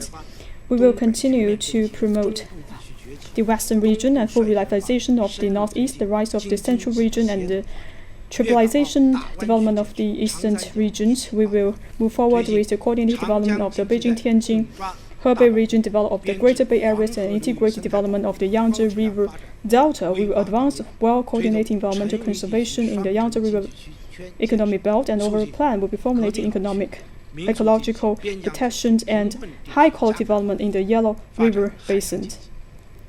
At the same time, we also develop the maritime economy. We will implement a package of policies to support Hubei's development, helping to ensure the employment, public well-being, and normal operations, and spurring the full recovery of economic and social activities. We will ensure more effective protection of ecosystems and environment. Priorities will be placed on curbing pollution in law-based, scientific, and targeted way. We will intensify efforts to control air pollution in key areas and step up the construction of sewage and garbage treatment facilities. Eradication and transformation of procedures of hazardous chemical products will be accelerated. Illegal hunting and the trading of wild animals will be severely punished. We will also carry out major projects for protecting and restoring key ecosystems to promote ecological conservation. We will safeguard energy security, promote cleaner and more efficient use of coal, develop renewable energy, improve systems for the production supply of the cells of the oil, natural gas, electricity, and bolster our energy reserve capacity. 6. Achieving poverty reduction goals and work for good harvest and growth in the rural areas. We will win the fight against the poverty alleviation. We will improve the living standards of the rural workers. We will launch programs to boost consumption, the products, and support business involved in poverty alleviation, including in operation. We stabilize the employment for the rural workers to provide support for the poverty areas, and also we will provide more support to people relocated from inhospitable areas. We will deepen cooperation on poverty alleviation between the eastern and western regions and intensify assistance to targeted poor areas from central party and government departments. We will work hard to ensure that the basic needs of the poor populations are met. A poverty reduction survey will be conducted nationwide so that these people can be raised out from the poverty and move towards prosperity. We will work to bolster agricultural production. We will keep a total crop acreage and a grain output stable, raise the multiple cropping index, increase the minimum purchase price of rice, give more rewards to major grain producing counties, and take effective measures to prevent and control major diseases and pests. The acquisition of farmland for other purposes in violation of laws and regulation will be punished, and the area of high standard crops will be increased. And we will also further rural reform, and we will also help to resume responsibilities for the rice bag and also the vegetable basket for the city mayors. For the food supply for 1.4 billion people is well within our ability. We will create more channels for rural residents to find employment and increase their incomes. We will help rural residents seek employment or start business in place close to their home, expand their work relief program, and also make sure they have a job and income when back home, and support development of skilled agricultural operations. And will invest more funds raised through special bonds, and also help to modern agricultural facilities, safe drinking waters, and improvement of living environment.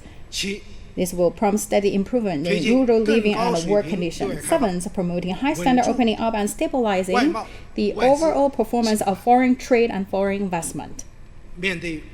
Faced with changes in the external environment, we must stay committed to opening our door wider to the world, to keep our industrial and supply chain stable, and make opening up as a catalyst for reform and development. Stabilize the overall performance of foreign trade to help business get more orders and keep our people employees on. We will increase credit supply, extend the coverage of export credit insurance, lower compliance costs for imports and exports, and support domestic scale of export products. We will accelerate the growth of cross-border e-commerce and other new forms of business, and enhance our international shipping capacity. We will advance a new round of trials for innovative development of trading services, and also will make good preparation for the third CIIE. Work actively to expand imports and foster a large global-oriented market of a high standard. We'll step up utilization of foreign capital. Negative list for foreign investment will be significantly shortened. While a negative list will be drawn up for cross-border trading services. We'll grant greater autonomy in reform up to parallel free trade zones, speed up the establishment of a free trade port in Hainan, open new ones, and integrated bonded areas in the central and western regions, and launch comprehensive trails on opening up the service sectors. We will foster an enabling market environment in which all companies, Chinese and foreign, are treated as equals and engage in fair competition. Focus on quality in the joint pursuit of BRI. Stay committed to achieving shared growth through consolidation and cooperation. Collaboration will uphold market principles and international rules, give full scale to enterprises as the main actors to work with our BRI partners for mutually beneficial outcome, guide the healthy development, promote liberalization, facilitation of trade investment. We firmly safeguard the multilateral trading regime and actively participate in the reform of the WTO. We will work for the signing of the RCEP and advance free trade negotiation with China and ROK as well as other countries, and also work with the United States implement the Phase 1 economic and trade agreement. China will continue to boost economic and trade cooperation with other countries to deliver mutual benefits. 8th, advancing reform and development of social programs to safeguard and improve living standards. Despite the difficulties we face, we must unfailingly meet the basic living needs of our people, address issues of public concern. We will enhance the public health system. We will always put life above everything else. We will reform the system for disease prevention and control, improve the mechanism for direct reporting and early warning of infectious disease, and ensure prompt, open, and transparent release of epidemic information. We will make good use of COVID-19 funds, increase input into the R&D of vaccine, medicines, and rapid testing technologies, and build more medical facilities for epidemic prevention and treatment, set up more mobile laboratories, ensure emergency supplies, and strengthen public health and epidemic prevention at the primary level, and launch extensive initiatives to improve public sanitation. We need to enhance greatly our prevention control capacity, resolutely prevent a resurgence of COVID-19, protect our people's health. And we will improve basic medical service.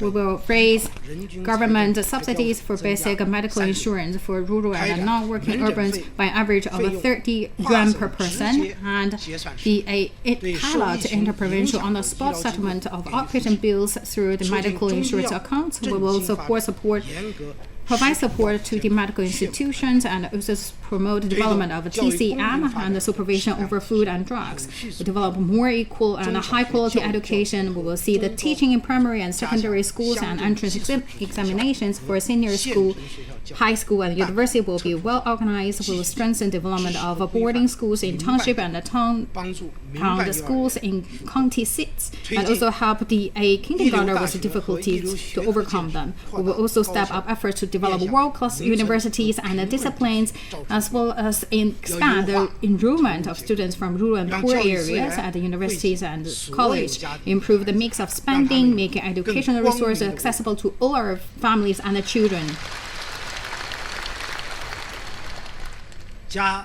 We will make greater efforts to meet people's basic living needs, increase the basic pension for retirees and the basic old age pension for rural and non-working urban residents.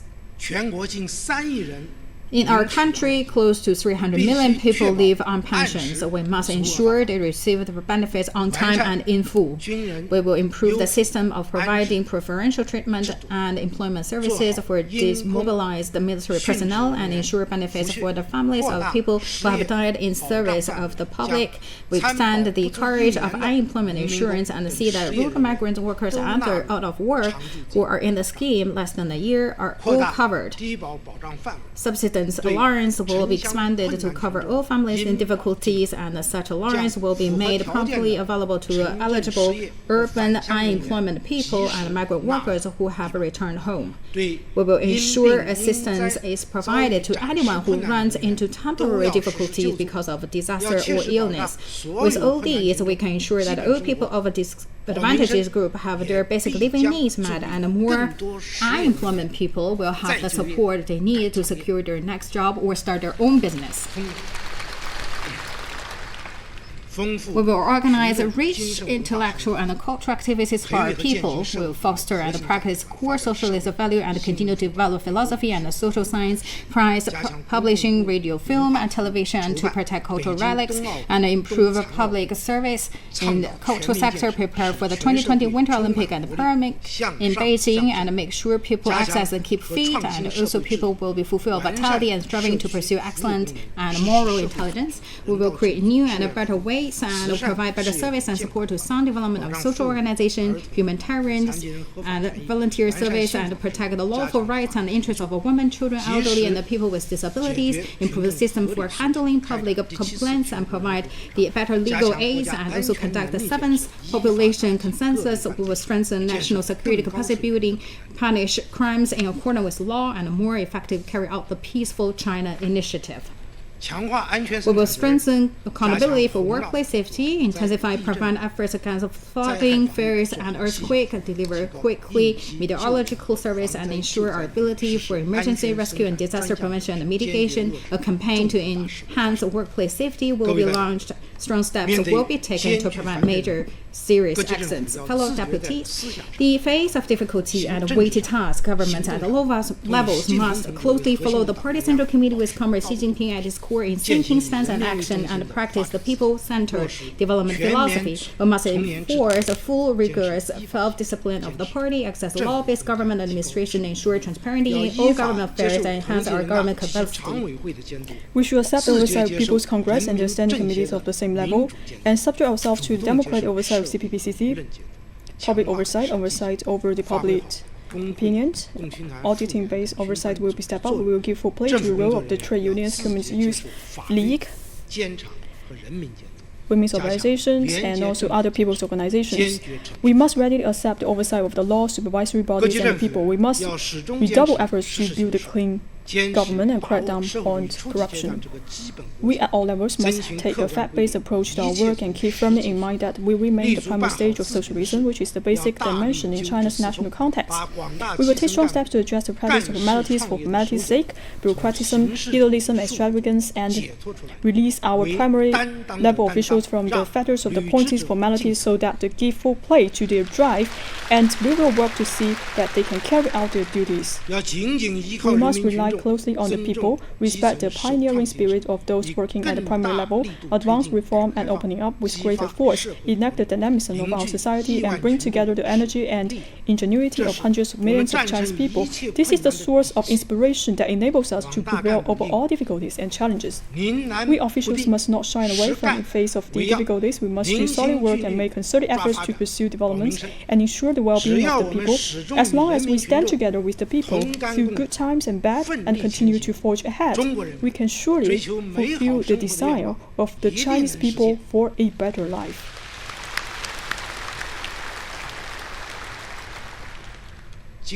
This year, we will formulate the 14th five-year plan, thus drawing the blueprint for us to embark on a new journey toward the second centenary goal.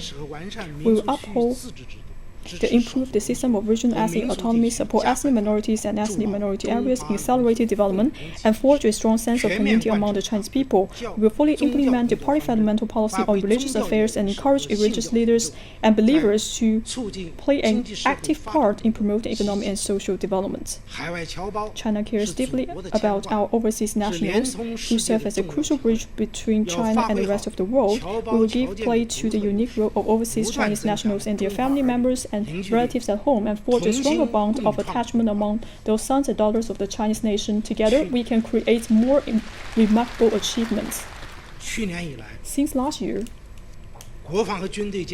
we have achieved important progress in strengthening national defense and armed forces. The People's Armed Forces demonstrated fine conduct by reacting swiftly to the party's commands and shouldering heavy responsibilities in COVID-19 control.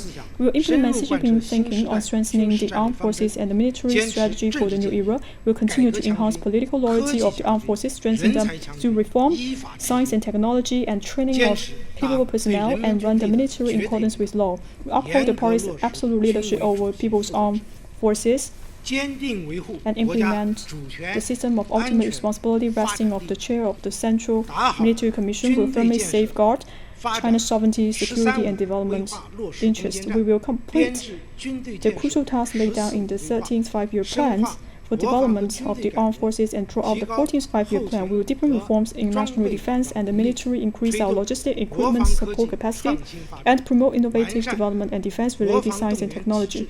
We will improve the system of national defense mobilization and ensure that the unity between military and the government and between the military and the people remains rock solid. We will fully and faithfully implement the policy of one country, two systems, under which the people of Hong Kong govern Hong Kong and the people of Macau govern Macau with a high degree of autonomy for both regions. We will establish sound legal system enforcement mechanisms for safeguarding national security in the two special administrative regions and see that the government for the two regions fulfill their constitutional responsibilities. We will support Hong Kong and Macau in growing their economies, improving living standards, and better integrating their development into China's overall development, and help them maintain long-term prosperity and stability. We will adhere to the major principles and policies on work related to Taiwan and resolutely oppose and deter any separatist activities seeking Taiwan independence. We will improve the arrangements and policies and measures encourage exchanges and cooperation between the two sides of the Taiwan Strait, further cross-strait integrated development, and protect the well-being of our fellow compatriots in Taiwan. We encourage them to join us in promoting Taiwan independence. With these efforts, we can surely create a beautiful future for the rejuvenation of the Chinese nation. In the face of the public health crisis, severe economic recession, and other global challenges, all countries should work together. China stands ready to work with other countries to strengthen international cooperation on COVID-19 control, promote stability in the world economy, advance global governance, and uphold the international system with the United Nations at its core and an international order based on international law. China is committed to building a human community with a shared future. China will continue to pursue peaceful development and advance friendship and cooperation with other countries as it opens wider to the world. China will remain as an important force promoting world peace, stability, development, and prosperity. Fellow deputies, the Chinese nation has never been daunted in the face of difficulties or obstacles. The Chinese people today have the ability and resolve to overcome all challenges before us. We must rally more closely around the Party Central Committee with Comrade Xi Jinping at its core, uphold socialism with Chinese characteristics, and followed the guidance of Xi Jinping's thought on socialism with Chinese characteristics for a new era. Let us meet our challenges head-on, move determinedly forward in the fight against COVID-19 and in pursuit of economic and social development, and strive to fulfill the main targets and tasks for this year. Let all of us work together with the perseverance to build China into a great modern socialist country that is prosperous, strong, democratic, culturally advanced, harmonious, and beautiful, and realize the Chinese dream of national rejuvenation.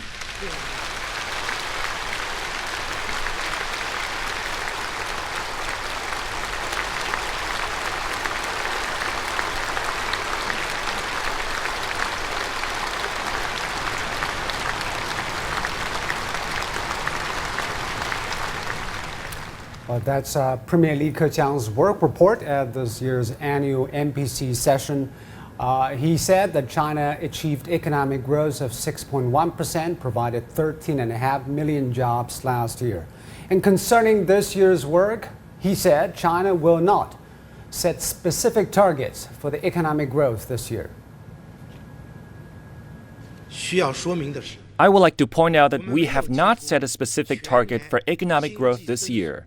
This is because our country will face some factors that are difficult to predict in its development due to the great uncertainty regarding the COVID-19 pandemic and the world economic and trade environment. Let's get back to our studio guest, Mr. Yao. Thank you for staying around so long. Okay. So the fact that there's no target does make a lot of economists quite relieved, because it means that macro policies won't be hijacked. Your thoughts? Yeah, I think that's a great move. There was a debate, actually quite a hard debate among economists. Many people say, hey, we still need a target because without a target, we don't know how much we're going to do and how quick we're going to do. But I myself actually belong to the camp who really believe that we shouldn't have a fixed target. Probably a range is much better, but this time Premier Li Keqiang actually didn't announce a target. I think that's going to allow more room for macroeconomic policy to play. And also we have to be prepared probably a second wave of the virus in the second half of this year. So the situation will become quite complicated. And without a target, that's going to give the government more room. But let me play the devil's advocate, the other side. What about then the governments at different levels who have less drive to promote the economic recovery and businesses don't know where to go? Will there be other KPIs aside from? Well, yes. I think employment should be the first priority for the government. And in order to increase employment, then local governments and also the central government have to do something. I think the central government is quite determined to put employment as the top priority. 9 million new jobs, that's the target. Yeah, indeed, it's very tough. Yeah. And Premier Li Keqiang just gave a report to update the public on the government's work report. Our reporter Zhou Yun has been following the whole process in the Great Hall of the People. So Zhou Yun, what have you heard and have you talked to any NPC deputies? What did they say? Well, so yeah, I haven't talked to the NPC deputies because now the session is still ongoing, so they haven't been coming out of the Great Hall of the People yet. But hopefully I will get a chance to talk to some of them, get their feedback. And I think there are two major parts in this government work report. One is about reviewing the country's achievements and challenges in 2019, and two, it's about mapping out the targets and tasks for 2020. And I think there are three keywords that I think can be used to summarize this government work report. All starts with the letter C. First of all, challenges, which refers to both the internal and external challenges that have been and will be faced by the country. But Premier Li said China is keenly aware of the difficulties and problems it faces while recognizing the achievements. And then the second C is commitment. Well, despite the challenges ahead, China will ensure the elimination of poverty among all rural residents living below the current poverty line, and also in all poor counties this year. And the governments at all levels will tighten their belts, while the central government will lead by committing to the negative growth in its budgetary spending. And finally, the third C, which is chances and also activity and also opportunities generated and created by the measures to revive the country's development. For instance, that being said, including forcefully implementing the micro policies to keep business and employment stable, to reduce corporate burden by more than 2.5 trillion yuan throughout the year, and also to keep improving environment for a good environment for the private sector's development, and also to continue foster and enable the environment for development of the private sector, and ensure private business have the equal access to production factors and also policy support. Well, so actually last year, I remember at this exact same spot when I talked to an NPC deputy after he heard the government delivered by the Premier, he said his mood was as bright as the beautiful sunshine that day. And now I think at this exact same spot, that's the way that I felt, kind of, actually more like a similar way. Despite the road ahead might be full of challenges, might be thorny, but still, because of this confidence, because of the course that have been charted by these guidelines to lead the country's stability and prosperity. So I think there's still this kind of confidence that so many people here all have, and also to enjoy kind of the sunshine mood that, we're now still hopeful for the country to face and to move on after this COVID-19 pandemic. Back to the studio, Zhou Yun. Right. Thank you, Zhou Yun. All right, let's get back to our guests who have been waiting so patiently with us. I want to ask you, Mr. Woodkey, if your chamber members asked you now to describe what was in that report and what it means for European business and indeed international business, what would you say? Well, first of all, I'm very glad that the Prime Minister is not setting a GDP target. GDP can be generated by digging a hole and filling it again, you can get GDP twice. I think it is very telling that the whole discussion was on the KPI of employment. I think job relief is in the cards. I think that's going to be 9 million urban jobs at least. It's going to be very interesting to see how that will be achieved. And I think it's very encouraging to see that money will not be spent on physical assets but on the paychecks. That of course triggers demand and will be good for not only European business but business in general. And then of course we have seen with and delight that again the kind of equality came in. We have of course listened to the fact that it will shorten the negative list. But when it comes to this kind of speeches, generally, of course, we always look into the implementation phase if he's going to walk the talk.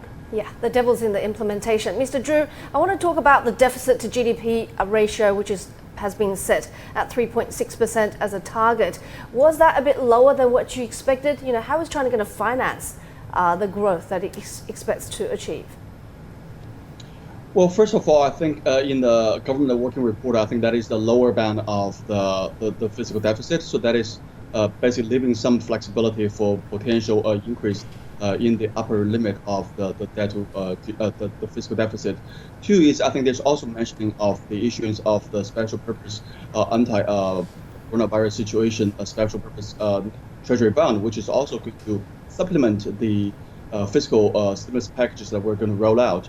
And also, I think we have to keep in mind that there is still a wide range of activities which is on the local financing vehicles of the local governments, which have been rated in the past few years. But then in light of the special situation of this year's economic reality, I think there also may be some relaxation in the way how local governments can support or finance their own structure. But all in all, I think I'm very encouraged as what York said. I think I'm very encouraged by the fact that we did not set a specific growth target number. And also, I think the emphasis on higher quality growth and a more sustainable growth is something that I think I'm very pleased to see that's being incorporated into the working report by the Premier. And Mr. Yao, I want to expand on the deficit spending part. It's not only important to talk about the size of the deficit, but also how we're going to spend those deficit of physical revenue. Where do you think they will be spent on? Well, it's we're good to listen to the Premier to say that the money is not going to spend just on investment. It's going to spend on social welfare and also to sponsor small business. I think this is the first time for the Chinese government to do this. I pretty much agree with Jorgen. That's a great move. To me, I would say that the government should pay specific attention to those people at the lower level of income distribution, particularly those workers coming out of the countryside, because we know they are not covered by China's unemployment insurance, right? So they're not going to get the benefits of unemployment insurance. But many of them have lost their jobs. So I hope that local governments can use the money to subsidize their living. We haven't heard much about the specifics of how to help those unemployed get back on feet. What do you suggest the government do? Well, I think government spending should be more targeted on those people who are really in need, like those workers from the countryside. I think the current technology can do that. Right? For example, give each of them like 2,000 yuan, just to get by for 2 or 3 months.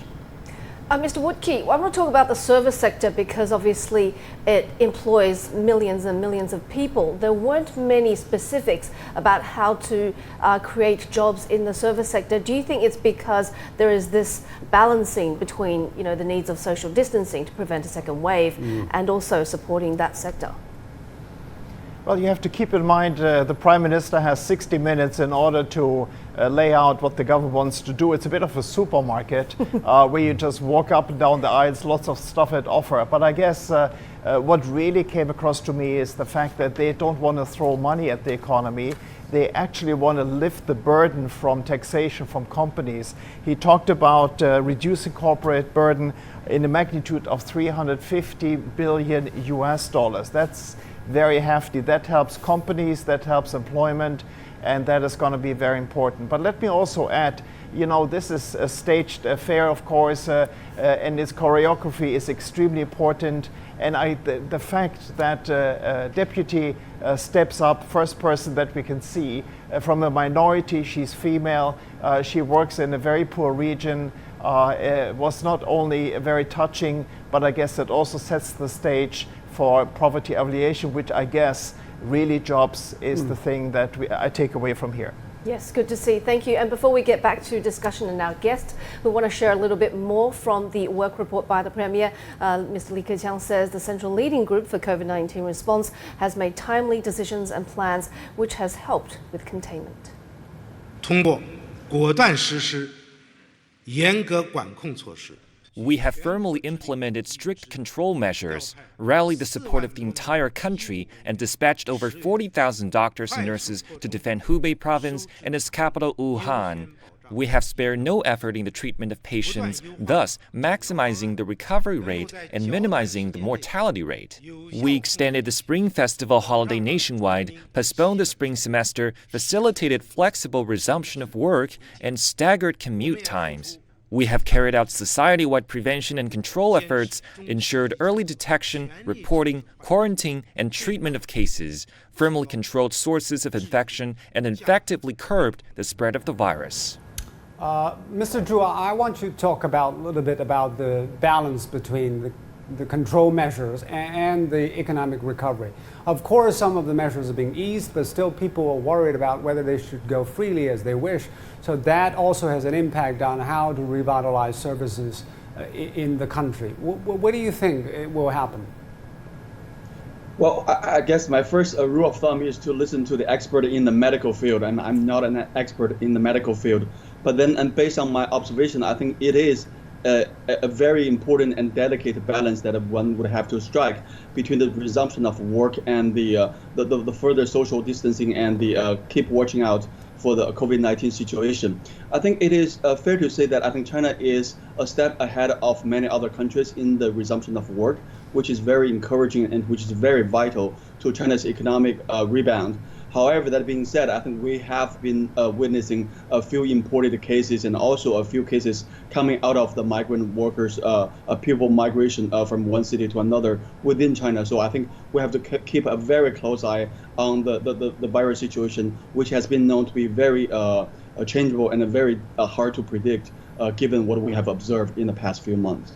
Mr. Yao, something else that was in the work report is the target for large banks to lend more to small and micro-sized enterprises to lift that lending by 40%. But usually we see transmission being not all that effective. Your thoughts? Yeah, this is a very old question, right? In every country, not just in China, most of those large banks that don't want to lend to SMEs. I think there is a rationale in there. That is the risk factor over there. But having said that, I think the central government has done a lot to encourage large banks to give loans to SMEs. I was thinking about those local branches of those big banks. I think they can play a much more active role to lend to SMEs. And also the central bank has done a lot to use a specific targeted policy to channel credit into the SME sectors. But as you said, Mr. Yao, there are a lot of uncertainties ahead. It makes more sense for those banks to keep their cash rather than lending it out to small enterprises. Yeah, usually that's the case in other countries, but in China, you know, most of those banks are government-owned. So, in addition to their commercial purposes, they have a task to fulfill the targets set by the government. So I think that's a key difference between Chinese banks and banks in other countries. And this time, because the situation is so severe, I believe large banks will move on to support the government initiative. Mr. Woodkey, also in the work report, a 50% plus reduction in government budget or government spending on non-essentials and so on. Do you think that will actually, I mean, the target is great, but do you think it's a disincentive for public servants to actually do their jobs properly? No, I guess it's a very sensible policy. It does not give local governments the ticket to waste. It is really something where I guess it reinforces the shift away from just spending something big, physical infrastructure, to more sustainable issues. I guess that's what we need. Again, China is still very low in the development curve. There's a lot to be done, and I'm very glad that again they don't throw money at the economy. And I guess I've been here 30 years. China actually was very good at not wasting a crisis. We had 1978 opening up, we had 1992 again opening up. In 2001, the miracle of WTO accession and China's double-digit growth afterwards. 3 times China has proven that in difficult times, economic crisis, once they open up and let the players be more market-driven, they gain a double-digit growth. And maybe 2008, 2009, which was different, just teaches them not to throw again money at the economy. Mr. Zhu, but there's nothing in the work report about more opening up reforms. I'm sorry, could you repeat? I said there's nothing specific in the work report about more opening up reforms. Do you think there will be more inward looking in terms of economic growth? I don't think that's necessarily the case. I think, just as York said, I think China is still continuing on its path to further opening up, both in terms of the real economy and also in terms of the financial service sector, which we have observed in the past couple of years. I think the reason I think there's more emphasis on domestic matters is one, we have a very unusual situation in the past and also in front of us. 2, I think there is, China is still going through a very fundamental and very crucial period of transition from the traditional economic growth model to a more sustainable, higher growth model. So I think that is, given that we have half of the year behind our back, I think this probably will become the focus or the top of the priority for the remainder of the year. And Mr. Woodkey, I have a question about China's relations with the rest of the world. Premier Li mentioned that there are complicating factors. One is the uncertain external environment. What do you think the contraction means for international demand, and what that does mean for China's economy? Well, I guess that sounds like an understatement from the Prime Minister. I mean, the situation is not only complex when it comes to US-China relationship, it's actually quite staggering how low it has reached and how this is going to continue. I guess that really it's important that also... You think it is going to go lower? Unfortunately, well, it's silly season. It can go lower, and there is a determination in DC across the aisle that I'm really worried about this. I hope that Europe can maintain a good relationship with China, can find common ground in order to cooperate and keep multilateral organizations open. We need this kind of system in order to grow peacefully together. So let's see, climate change, for example, is very important in this matter, where Europe and China are on the same page. Of course, the second big challenge will be the demand shock. I mean, we possibly have 300, 400 million people globally unemployed because of the coronavirus. Europe will take an economic hit. Europe happens to be the largest market for the Chinese products. So it's going to be a complicated picture going from here. I want to talk about the environment. Mr. Yao, there's no specific reduction target for energy consumption per unit and also discharge of major pollutants. What do you think that signifies? There's no target, but the work report still said we further reduction. We have to cut energy further, right? And also, this year's 2 sessions is quite late, right? So in the remaining of the year, I think the key task for the government is to make the economy to recover from the pandemic, right? So that's the key task. But it doesn't mean that we're not going to do anything on the environmental side. And what about this Go West push that China first started in year 2000, and I'm hearing about a renewed Go West push for the Western region, including the Belt and Road Initiative? Well, I think that's a very great move because China is a huge country. You have to think about China in terms of the territory is as large as Europe. In terms of population is 5 times Europe. So it is itself a continent, right? So in that case, you think about the east side of China, the per capita income is quite high, 15,000 US dollars. But if you go to the west, it's still like 5,000. So the gap is huge over there. And there is a huge potential in inland China. So Go West again is at the right time. But Mr. Zhu, about the Belt and Road project, because of the pandemic threats, do you think that will suffer because of financing and also the transportation and communication logistics problems?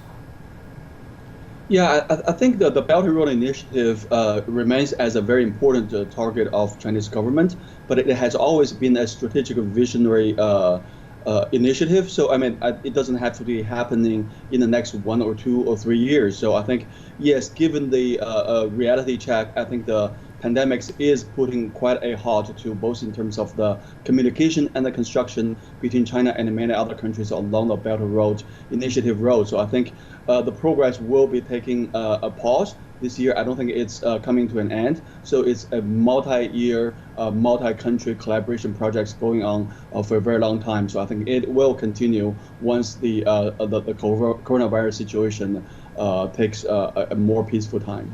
Mr. Woodkey, on the supply chain shift that's been so hotly debated, what I'm hearing from APCO is that companies that are in China for China are doubling down on China. For example, BASF, ExxonMobil, Walmart, and then companies in China for the world may be looking at shifting. Yeah, I mean, the AmCham survey as well as the European Chamber Service indicate that max 10% are considering leaving the country, and these 10% are mostly companies that can't face the competition here. Very few actually move on, and frankly, if you want to move on, where you're going to move? There is no second China. So supply chain discussion will be focused possibly on areas that are of more security relevance, pharmaceuticals, healthcare equipment, and possibly on energy vehicles. That possibly will Europe will make sure that this is closer to home. But overall, China, as Professor Yao said, is at a very low stage. Again, China is 20% or 25% of US GDP. There's a long way to go. And so I don't see companies moving out. I see more moving in. If 1/3 of global GDP growth is going to be for the next 10 years in China, you better be part of the show here. You better be. All right, before we get back to the discussion, let's play you a little bit more from Premier Li's work report. He said that China will stabilize the overall performance of foreign trade, and China stays committed to opening its doors wider to the world. 大幅缩减外资准入。 The negative list for foreign investment will be significantly shortened, while a negative list will also be drawn up for cross-border trade and services. We will grant great autonomy in reform and opening up to pilot free trade zones. We will foster an enabling market environment in which all companies, Chinese and foreign, are treated equals and engaged in fair competition. Of course, global trade has suffered because of COVID-19. So, Mr. Woodkey, we didn't specify how much a trade increase we're expecting this year, but what do you see, if there's any, what do you see of the trade prospects across the world? And of course, China is a big trading partner. Well, China obviously exports 2 to 3 times more than it imports, so it's should be very interested in seeing its major customer markets recovering, such as Europe #1, the US #2. Number 2, of course, is politically toxic right now, but it should really be an aim in order to reconcile because the markets for both ends are very important. So in a way, I guess trade will be going down. China is, as Professor Zhu said, coming back first. There will be more trade coming into China, and we all need this in order to recover. China setting the pace. Again, 1/3 of global growth is China, which equals the entire growth of the OECD countries. So in the chamber, we're promulgating this kind of opening up, and that's why we produce big papers with lots of recommendations.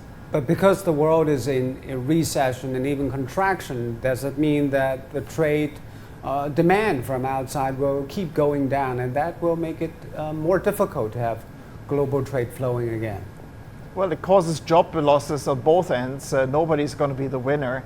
Globalization is challenged. It's not at its end. I think in many ways it just has proven how globalization should more rather look like and not as it has been practiced in the past. No, trade is going to take a hit for sure. Let's see how we get out of this political silly season in order to then assess how trade has recovered. And Mr. Zhu, another big caveat is the China-U.S. trade relationship. We signed a first phase deal, but because of the disruption of COVID-19, many people say whether that deal will come through.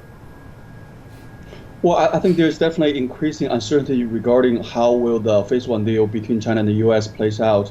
I think it is not just because of the COVID-19 situation. It is also, I think, there's increasing desire from the U.S. side trying to decouple from China in more ways than just the trade. So I think it is very important that we keep in mind that trade is, the bilateral trade or the multilateral trade are in the interest of all parties involved. So that is very important. And we should continue the path of globalization in the past decades, which has bring prosperity to the entire world. And we should try to guard for some separatism and intention to separate the trade between China and U.S. And we have to keep in mind, even though in the world of goods, the trade for goods, China is enjoying a big surplus in the areas of trade for services. The U.S. is actually gaining increasing shares of the bilateral trade. So I think we should put more emphasis on how the dynamic nature of the trade and then try to look forward, not just backward. Mr. Zhu, don't you think that there will be a re-globalizing process as a result of populism and what's happening with COVID-19? Yeah, and trade for services will be affected as well. Yes, I think that both are true, and both are posing new challenges to global leaders around the world. That being said, I think we have to still look back about how we have achieved what we have achieved in the past decades, especially after the 1990s. I think a big part of that is globalization, and we have to I think going both back to the economic principles and to the reality, we have to uphold that globalization trend. And I agree with you. I think we probably would have to see some de-globalization or re-globalization before we see another big upswing in the trend, which unfortunately we have to be patient. And Mr. Yao, there is another worrying trend that is what is happening in technology field. What U.S. is doing to Huawei is basically saying, you cannot use our technology and services any longer. There is no sense for international value chain to keep afloat. Right, that's a big move. The background is that China has become a technological leader in some fields, right? It seems that there's back, say, 15 years ago, 20 years ago, United States was never worried about competition from China. But this time, the United States is deeply worried. So it's not because that Chinese companies have done something wrong, right? So you look at those companies on the entity list. Most of those Chinese companies are high-tech companies that are in direct competition with American companies, right? So the Trump administration has gone, I think in this case, too low. It is kind of nick the raw power, trying to contain China's technological progress. As we promised, we will keep you updated on the Ministerial corridors at the Great Hall of the People after the opening of the NPC. Our reporter Tian Wei is there. Tian Wei, what have you seen? Set the scene for us. Well, I'm standing here later. 3 ministers are going to be here to meet the press. The minister from the National Commission of Development and also Reform, as well as the Minister of Finance, Minister of Agriculture. Certainly, they have a lot of questions to answer from the press. This year, very different. It's not going to face-to-face, but rather through the big screen. As you can see through this direction, the reporters are already ready. In just a few minutes, the minister is going to come, and they're going to ask the questions through the big screen. Ministers saw them answering their questions directly from right behind me in front of the blue backdrop. Of course, listening to the government work report by the Chinese Premier, a lot of points will be of very much interest for the journalists around the world. First of all, why China didn't set the growth target and what exactly China aiming at when it comes to economic development. Meanwhile, with some of the very precise policies already proposed by the Premier in the work report, how will those policies be implemented through the different ministries? Certainly the ministers are going to give us some specific actions. And thirdly, of course, about China's interaction with the rest of the world when it comes to fiscal policy, when it comes to health policy, and when it comes to its relations with some of the crucial nations, for example, United States. How will all of these fronts be cooperated and also discussed, if not debated? Those are likely to be the questions posed to the ministers by the press. But for now, we are waiting, and the clock is ticking. I better go away so that the ministers will appear right here. Back to you. Thank you for squeezing in some time to answer our questions. Mr. Yao, of course, the National Reform and Development Commission and the finance ministers will answer questions, but what do you think their work will be difficult and different this year? You mean in terms of in terms of the economic planner and coordinators' work and the financial work? Yeah, definitely. Think about that on the physical side. China's deficit rate has been increased. So in the long run, there is a problem of how to repay those debts. Right. So that's the task with the finance. Because the drawing down revenue. Right. But China's debts are in yuan, not in overseas currency. So there's no risk of a sovereign debt crisis. Yeah, but still, in the long run, right, we have to repay the debt, so using our own taxation. I think that must be in the mind of the finance minister, because before the session, most economists expect that the deficit should be much higher than 3.5, and some people even propose 5% or even higher. Right? So there must be kind of a calculation behind this decision. Right? For the Minister for Planning and Reform, the hard task this year is how to boost and maintain employment, right? How to create this 9 million new jobs, and also to place those unemployed workers, particularly those floor workers, how to put them back to work. Yeah. And Mr. Zhu, we also have to put this into global context, because a lot of economies are overspending, overborrowing, because of this is a desperate time, of course. Do you think China probably should make extra plans to spend more, borrow more, to stimulate economy? Well, I think it is important to keep in mind that China's fiscal deficit or fiscal budgeting works in a slightly different way from many other countries. And if you listen to the IMF, I think the IMF using some measure as the augmented deficit, which is putting China probably more on the same picture with other countries. If we measure that with China's fiscal deficit this year, I think it is going to be around 10% and maybe even higher, which is putting China in line with many other countries in the world. And we also have to keep in mind that China is still growing at a very fast speed, so which means China would have a much bigger capacity for tolerating a higher level of debt or deficit than most other countries, particularly the more developed economies. So in some sense, I think China is not going all out for now, but I think that the good thing to have in the back of our mind is China still have a lot of room and a lot of ammunition in its toolbox. So I think that is actually something that I am very pleased to see. Mr. Zhu, to what extent do you think these decisions have been made due to the phobia of, when we had that 4 trillion yuan stimulus during the global financial crisis? Yes, I wouldn't use the word phobia, but I totally share and sympathize with your concerned with the aftermath or the complications coming out of the 4 trillion stimulus packages. I myself has been a conservative or critic of the way how the stimulus packages have been launched in the past wave of post global financial crisis era.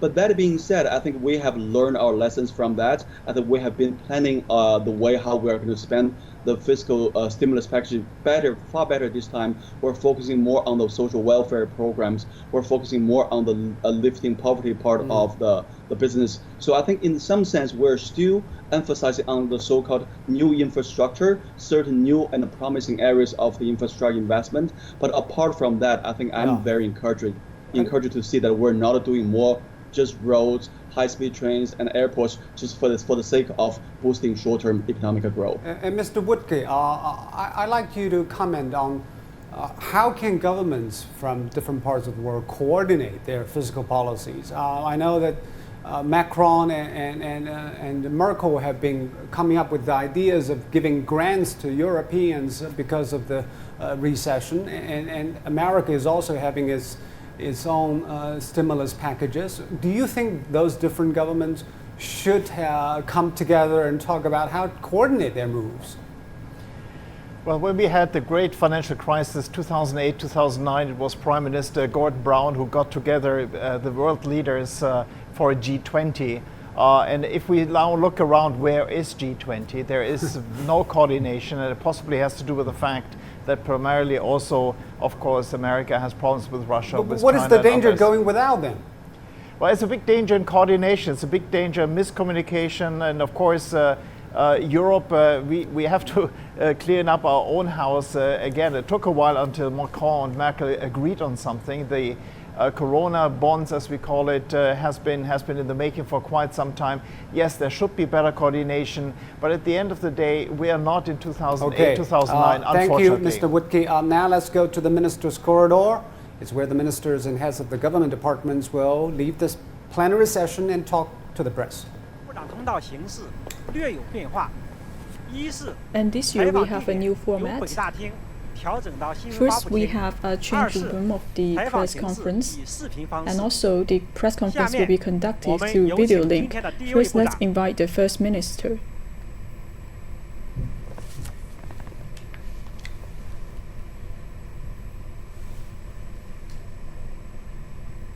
And let's give the floor to Chairman He Lifeng, the chairman of the NDRC. Now the floor is open for questions.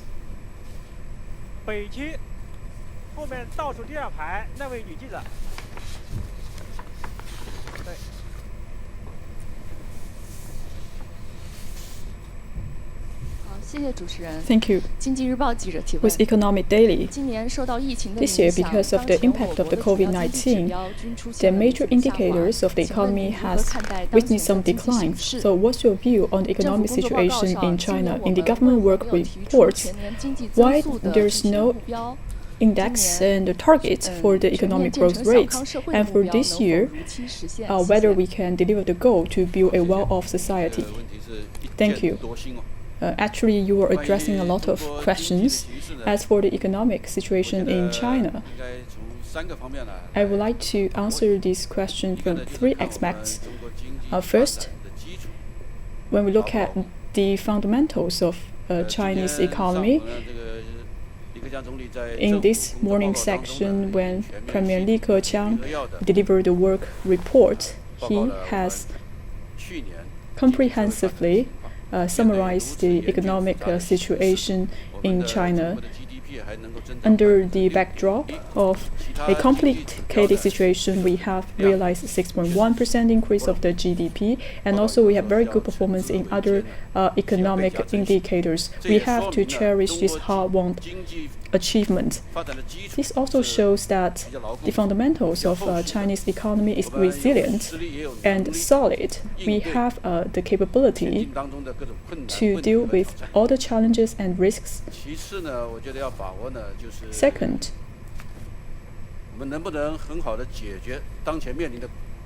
we have to focus on our capability to address potential challenges and issues that face with China. The sudden outbreak of COVID-19 this year has posed severe challenges to people's health and safety. General Secretary Xi Jinping personally guided people from all ethnic groups to take concerted efforts. We have made major progress in the fight against COVID-19. COVID-19 also brings a huge impact to China's economy. In Q1, we have contracted by 6.8% in our growth. Especially, we also have some impact in the areas of SMEs, tourism, catering, hospitalities, and these sectors has been badly affected by COVID-19. They're also facing a lot of problems. On February the 23rd,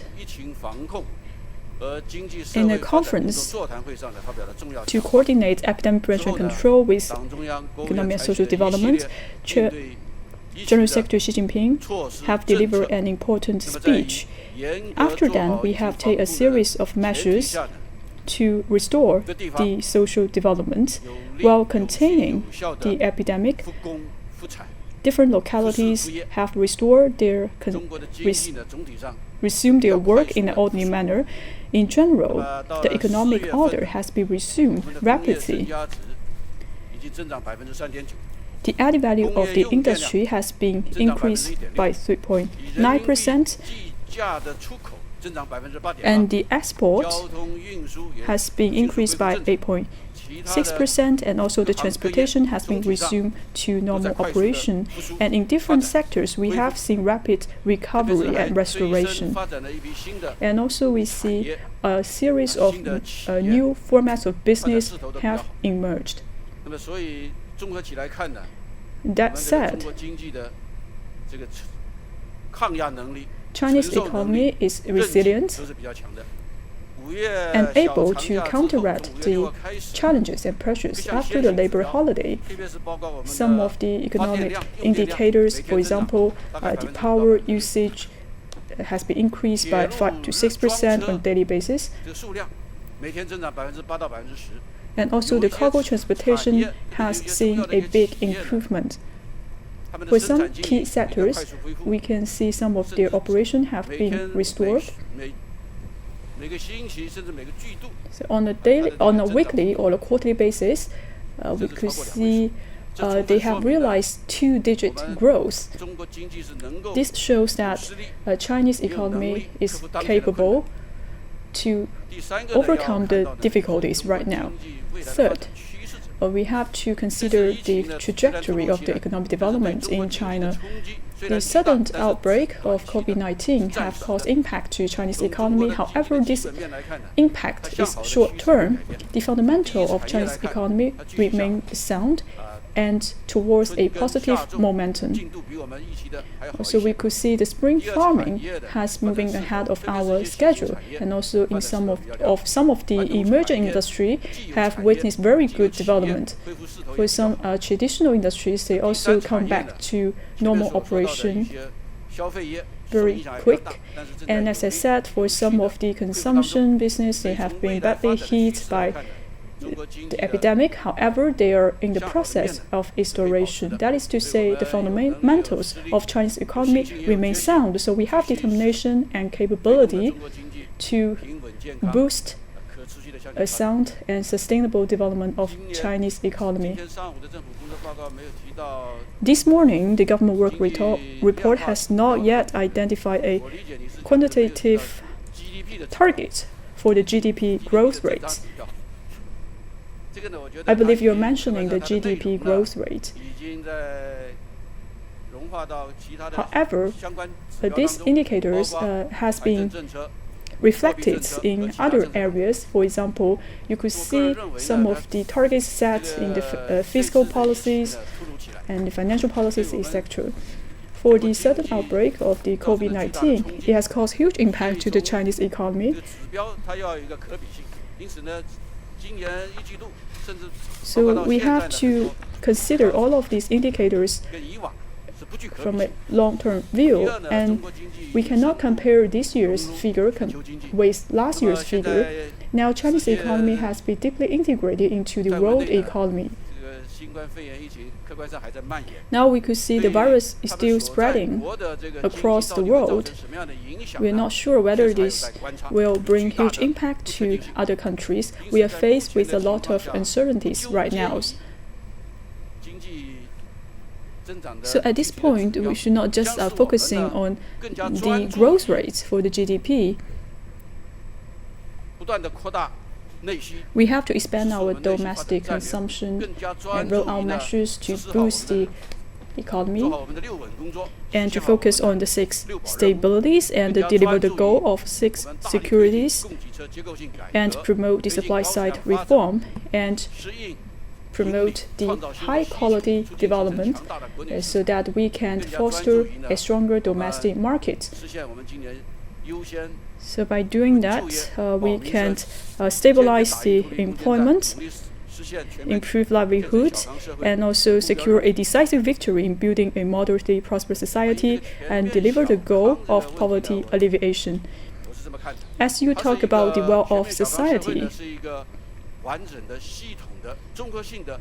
it is a comprehensive target for us. It does not just include the economic indicators, it also includes the improvement of people's livelihood and the building of our culture system. And also, it also refers to the development of the ecological environment in China. This also reflects the improvement of the governance in our society and also reflects some of the indicators for the reform and opening up. So one of the key tasks is the poverty alleviation. So we talk about these holistic indicators are our targets. If you would like to put into every 5 years plan, let's look at 13th five-year plan. It includes the main content, which means 25 items of building a well-off society. For 12 of them, actually including GDP, we talk about the per disposable income, per capita, and the rest are more for the action plan. Based on the circumstance, some of the goal we talk about the permanent residential numbers with urban residency already completed. By the end of the year, with our arduous efforts, I believe the majority of the targets for sure be hit, or even can surpassing the number we set in place. So I believe you more want to have a number for GDP growth, right? So this year, as long as we just grow 1%, that means a big number increase, that 1.9%, or if we increase 9%, that will be a big improve. So we need to compare apple to apple. We talk about the poor disposable capita, as long as increase 1.75%, and we can hit the target. 请继续提问。请北区第3排那位穿白色西装的女记者。南区，抱歉，南区。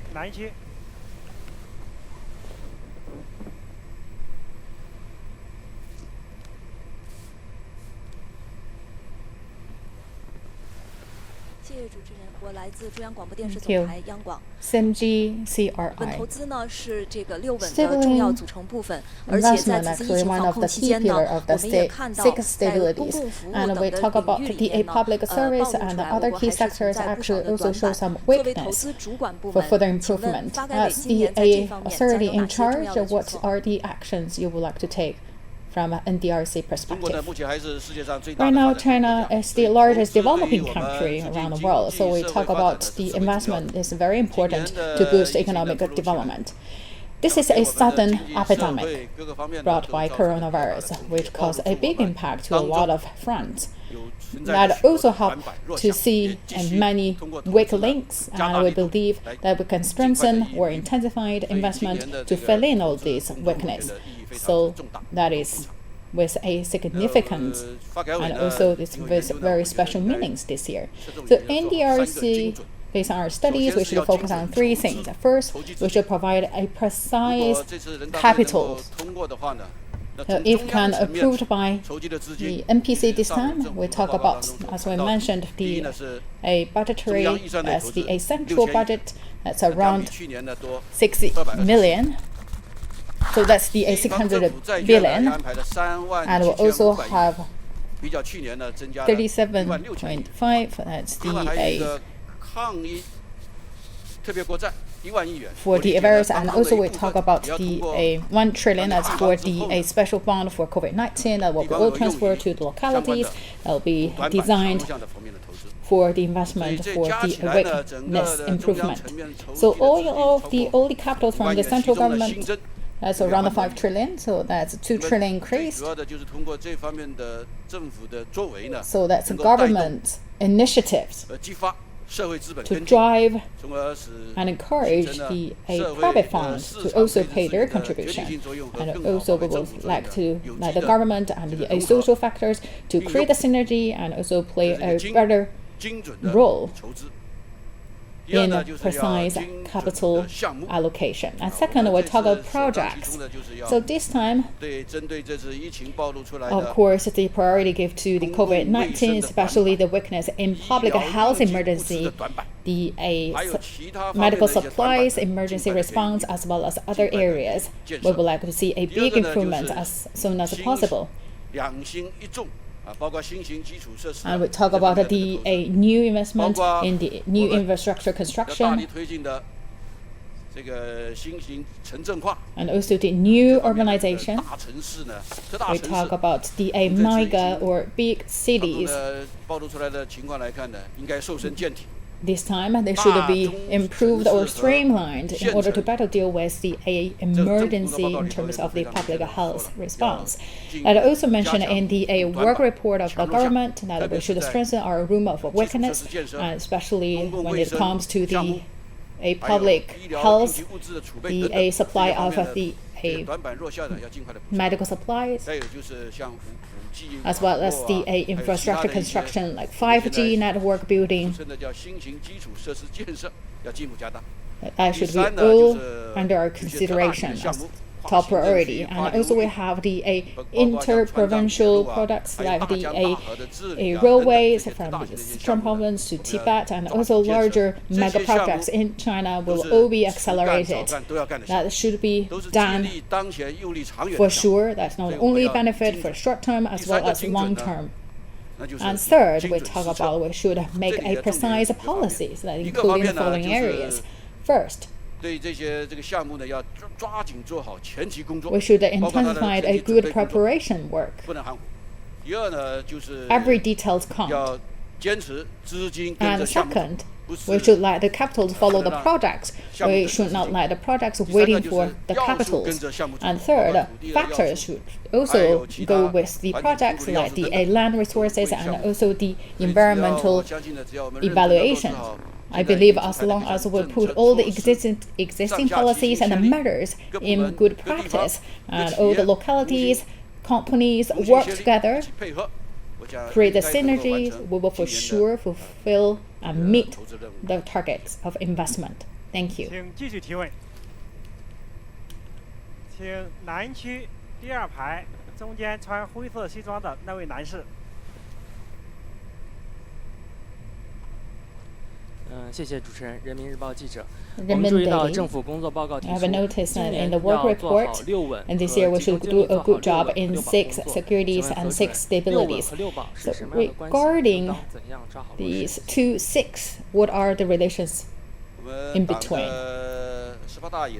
Since the 18th Party National Congress, we would like to pursue our economic to make progress while maintaining stability. This is our founding or guiding principles. So we talk about 6 stabilities actually are the good practice.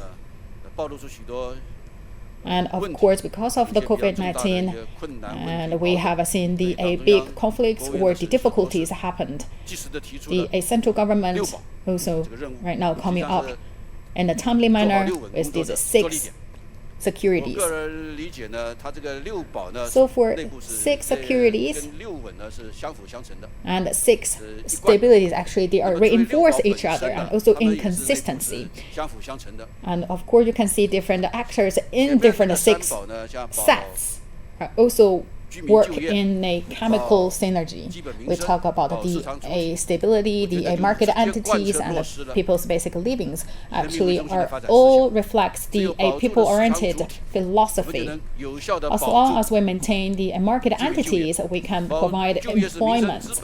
Because employment matters everything, and especially to let our people enjoy their life. And we also can look at we will fulfill the basic needs of our people. So you can see this is the logic behind. We talk about the safety of food and energy. We talk about the stability in supply chain, industrial chain, as well as the primary level operation. This is more from a macro level. It's more standing from a social perspective. So make sure the 3 securities can put in place as planned. So all the policies and measures in this regard should put in a good practice and also implement the key guidance as well as the plan laid out in the government work report will for sure meet the target set in the 6 stabilities and 6 securities. And we will also make progress while maintaining stability. Thank you. Minister He Lifeng.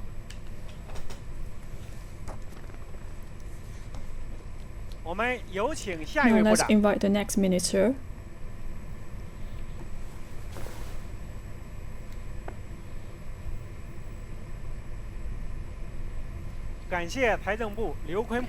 Minister of Finance, Mr. Liu Kun.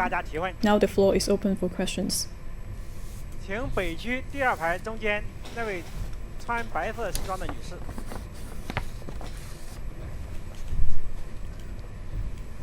谢谢主持人。 Thank you. 我是新华社记者。 With Xinhua News Agency. 中央国务院强调 The State Council has emphasized that we have to take proactive and impactful fiscal policy.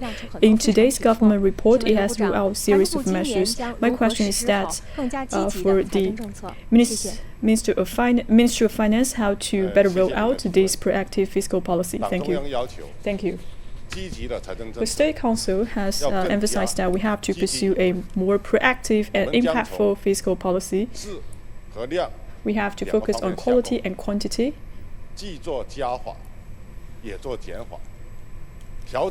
We have to adjust our structures and to take a series of measures to take proactive actions.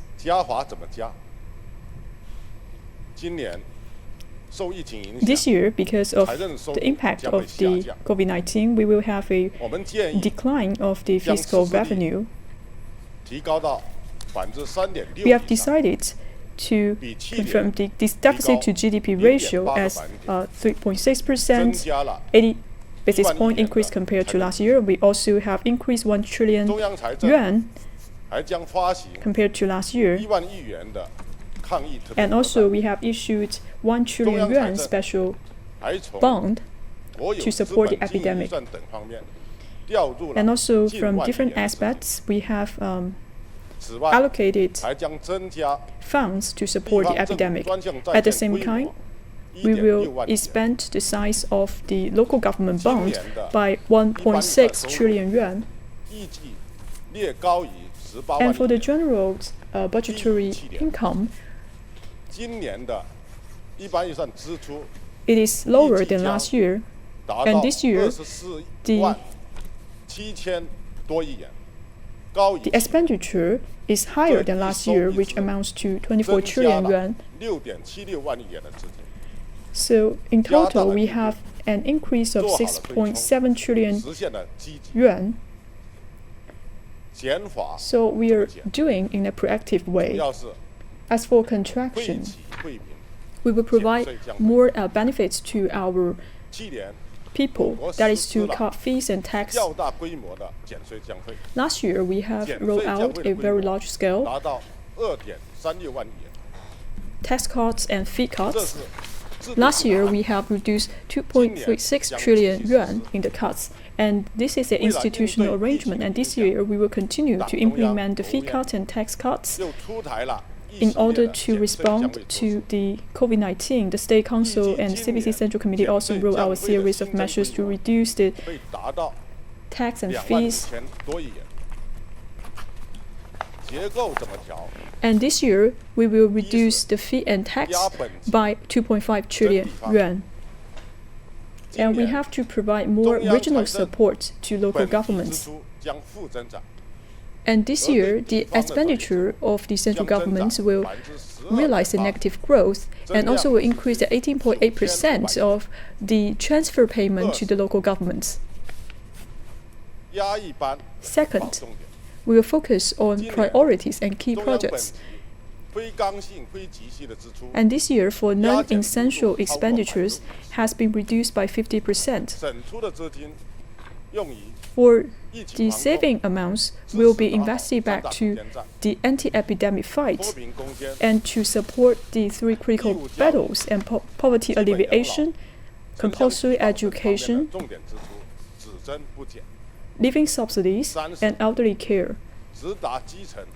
Third, we will allocate these funds directly to the grassroots. For the transfer payments, will be directly benefiting the grassroots and invested to the livelihood projects. The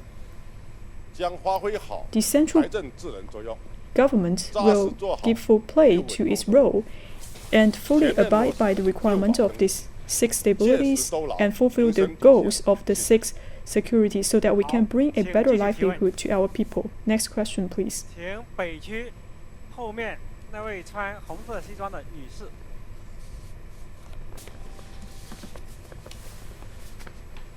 谢谢主持人，我是广东广播电视台的记者。受疫情影响，今年一些地方政府的日子because of COVID-19, 有的地 some 方 local 政府财政 governments 紧 are 张，部 suffering 分基层的财 from 政 shortage 保 of 民生 fund, 保运转 and some 出 local 现了困难。 governments 那么 have some 请问 issues 财政 to 部 secure 将出台什么样的 secure 政 the 策或者 livelihood 采 for 取什么 local 样的 people. 措施 So 来 what 帮 measures 助 will 地 be 方政 taken 府 by the 保 Ministry 基 of 本民生 Finance 保工资 to 保运 support 转 the 谢 local 谢。 financial institutions to ensure life of local residents? Thank you for your question. As I said, the financial expenditure this year will be further reduced, and this will affect both the central budget and the local budgets. And we have made a projection. The income will be further cut by around 7 to 8 trillion yuan. And for local governments, they are facing difficulties to safeguard employment and salaries for local residents. In recent few months, the central government has accelerated the speed to transfer payment to local governments. At the same time, they have increased the reserve ratio for the capitals to local governments, which has been effectively eased the pressure of financial difficulties for the local government. We will strengthen our efforts to guarantee the financial sufficiency of the local governments. In the government work report, Premier Li Keqiang has pointed out that this year, the increased amount of the capital will be allocated to local government. The central government will also allocate a special fund to fight against COVID-19, and this amount of fund will be support the building of the infrastructure and support the local government. All of these actions has provided a solid foundation to support the local government. In the arrangement of the general budget, the transfer payment from the central government has been increased by 12.8% to local government, which has reached a highest point compared to last few years.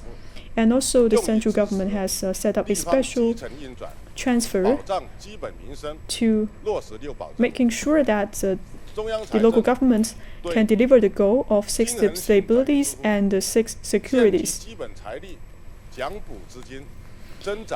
The central government also allocate 10% of emergency fund to the local government. And also, we have established a special support to Hubei provincial government.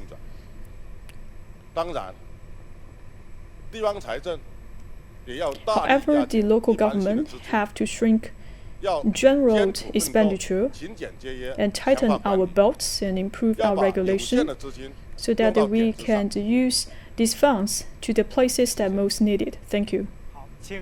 Next question, please. 请南区最后一排中间那位男士。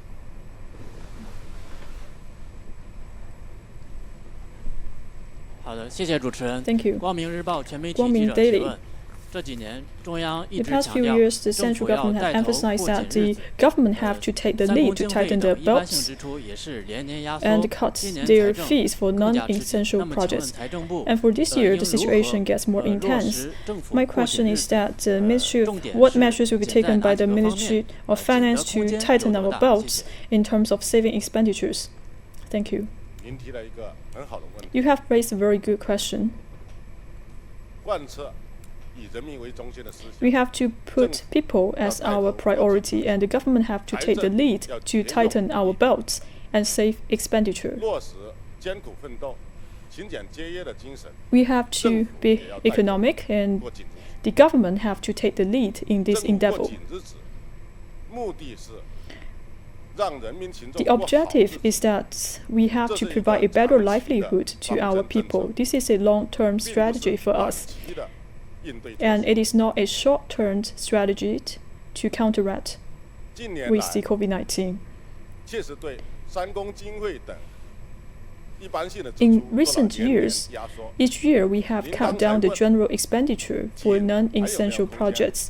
You are asking, do you have room for improvement in tighten our expenditure? 还有空间。 Yes, we do have some room 在 for 勤俭 improvement. 节约、精打细算上还有空间。 We could continue to tighten our belts and reduce the expenditure and improve the efficiency. 同保障政 For 企的 government 正常 to 运转是 tighten 没 our 有矛 belts, 盾的。 this will not contradict with a normal operation of the 压 government 减了 functionalities. 非急需、非刚性的支出 And this 超过 year, 50%。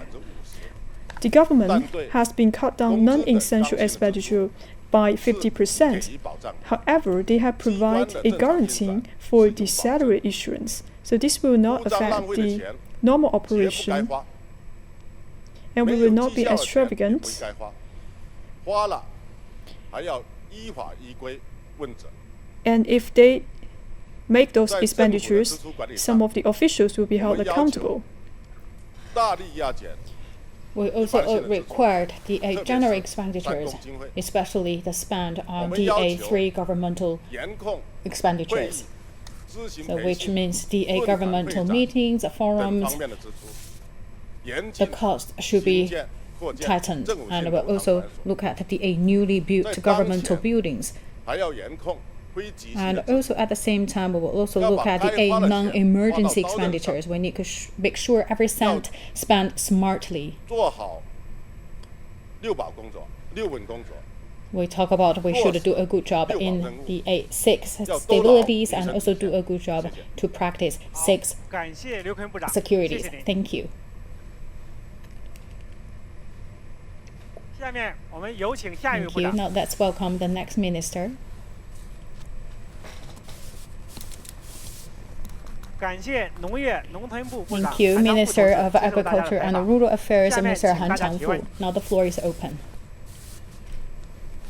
请北区第一排中间这位女士。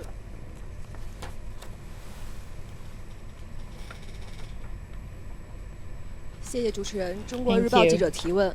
我们注 China 意到 Daily. 新冠 We 肺 have a 炎疫情在 notice 全球蔓 that 延以来， right now 国 the 际粮食 COVID-19 市 has 场受到了 become 较 a 大的 global 波动， pandemic, which 粮食 also 安全再 impact 次 the 成为 price 了 of 社 the 会关注的 world 话 food. 题。想请问您今 And 年 right 我 now, 们 the 的粮食 food 市场形 security 势怎么 also 样？ bring 我们 back 的 to the 粮食 top 安全有没 agenda. 有 So 保 we'd 障？ like to 谢 know 谢 the。situation here in China, whether we can guarantee enough supply of food. Thank you. 粮食啊，一直是大家关心的问题。 Food is 特别 always 是呢，今年 in the center of 全球 people's 新冠 discussion, 疫情的蔓延， especially under this 一些国家 special 呢 background of 增加养殖储 COVID-19. 备， Some countries increasing their storage of grain, and some countries actually impose restrictions on exporting food. So people are worried about whether there will be a crisis happened in the food sector in China. I can tell you firmly there will be no food crisis in China.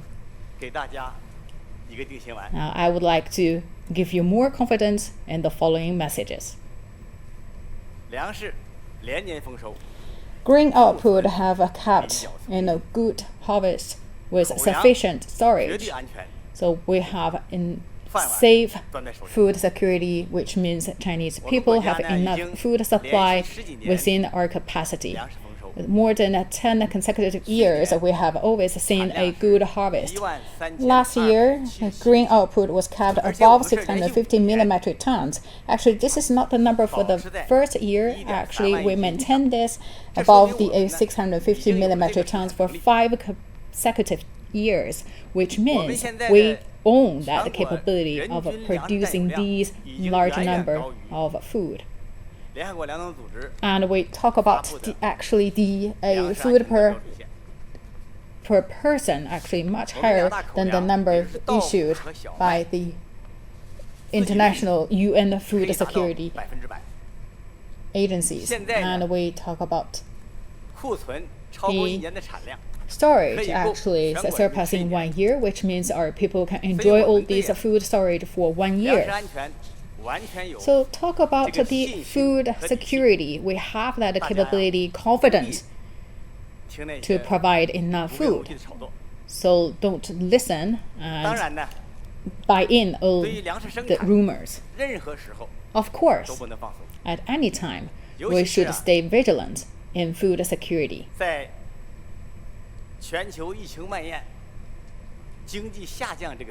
Especially right now, we are against the background of global pandemic.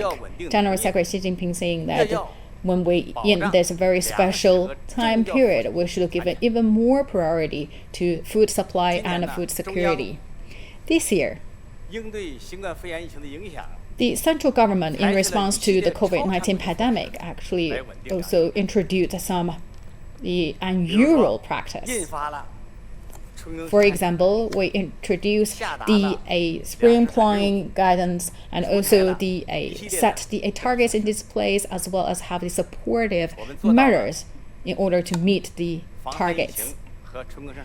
So we can tell you that we actually do a good job in both fronts in terms of the disease prevention and control and on-time spring plowing.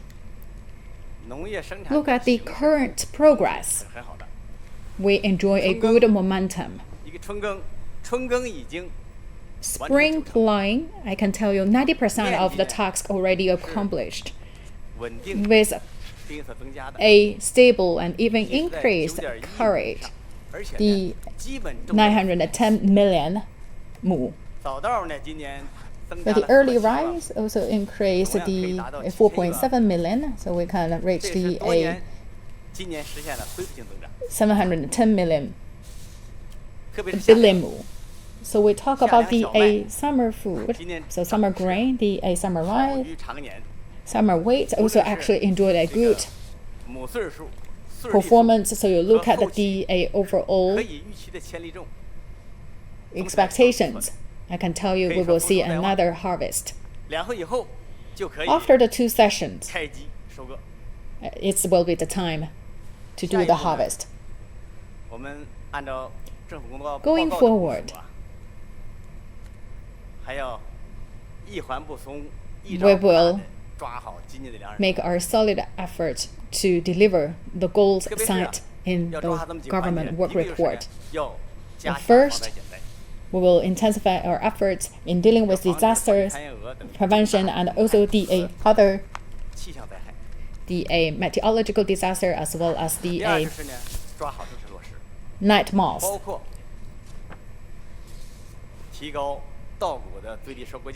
And we will also increase the price of the rice and also make sure that we can keep up the enthusiasm of our farmers. So we talk about that we should have enough the in-season food. This year we need to finish 800 million food production with high technologies. I can tell you that we will do everything we can to maintain the grain output above 650 million metric tons in order to do a good job in the year to build a prosperous society in all respects. 请南区第2排靠过道的这位男士。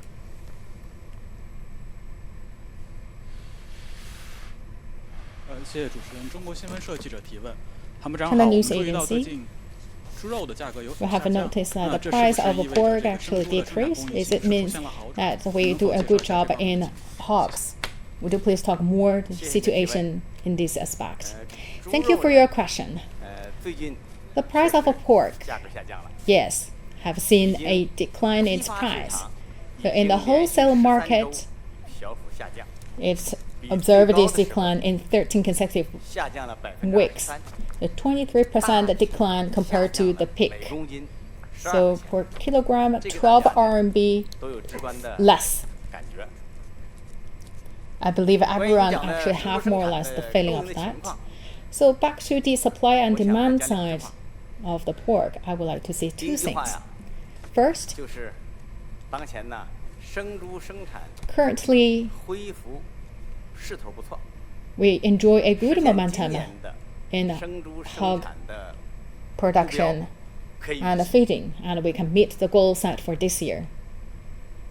党中央、国务院呢，高度重视 The Central Party Committee and the State Council always touch great importance in this regard, especially a stable supply of pork, and also a series of policies have introduced in this regard. The local localities actually also have a practical measures and initiatives to deliver the 推 goal. 动生猪生产。 So at the government level, they are promoting and encouraging the breeding of the hogs. 比较好， And as for the market, we have very good market needs 这个养 with 猪 very 的投资 good enthusiasm 在增长。 to boost the consumption.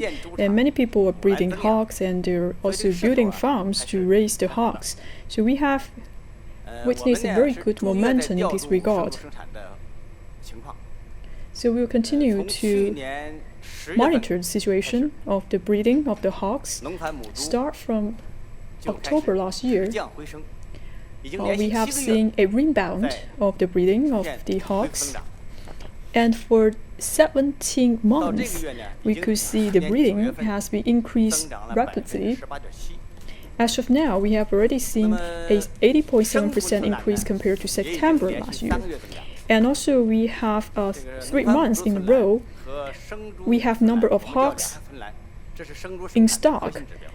从这两个指 increased. 标看呢， For these two indicators, we could see we have very good momentum. 如果按照这个势头走下去， If we continue this 实现 positive 今 trend, 这个生猪生产恢复的目标， I believe 也就是恢复到基本上接近常 we 年。 can meet the targets 很有 for 效 the 的。 breeding of the hogs and sows for this year. 那么我们的研究分析预判呢， According to 随着 our 这个 analysis, 生猪生产的恢复， with the restoration of the 这 breeding 个 of the 供求关系 hogs, 呢也会逐步的改善。 the supply and the 所以呢， demand relations will 促使 continue to 这 improve. 个生猪肉的价格不会再大幅上升。 So in the future, we will not see a big increase of the pork 第二句话呢， price.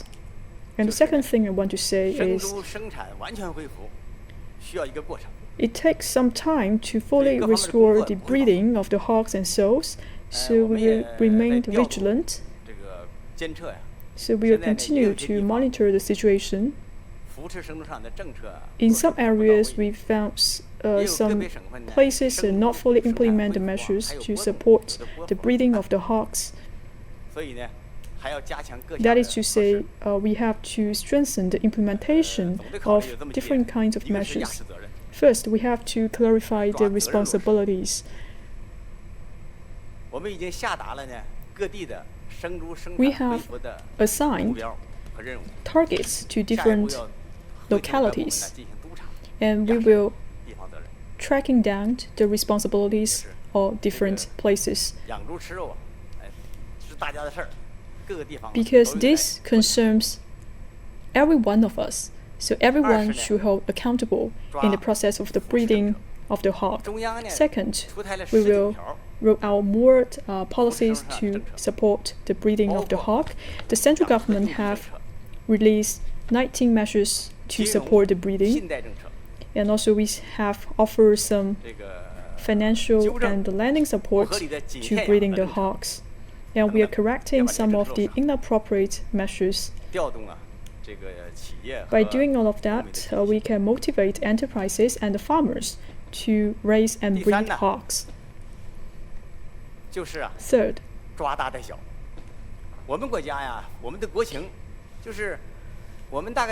bigger companies should take the lead to support the breeding of the hogs. So for enterprises who breed hogs above the designated size, accounting for 52% of the total, and we have a small and medium size of enterprises that are responsible for breeding the hogs. So we have to focus on the leading enterprises so that they can motivate the small and medium sizes of the enterprises to breed the hogs. And fourth, we have to pay attention to the epidemic control of the swine.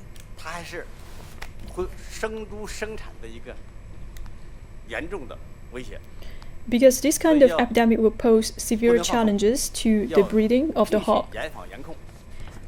We have to take strict measures and establish a regular prevention and control mechanism to deal with this swine fever, especially in the processing of slaughtering, transferring, and raising. So we have to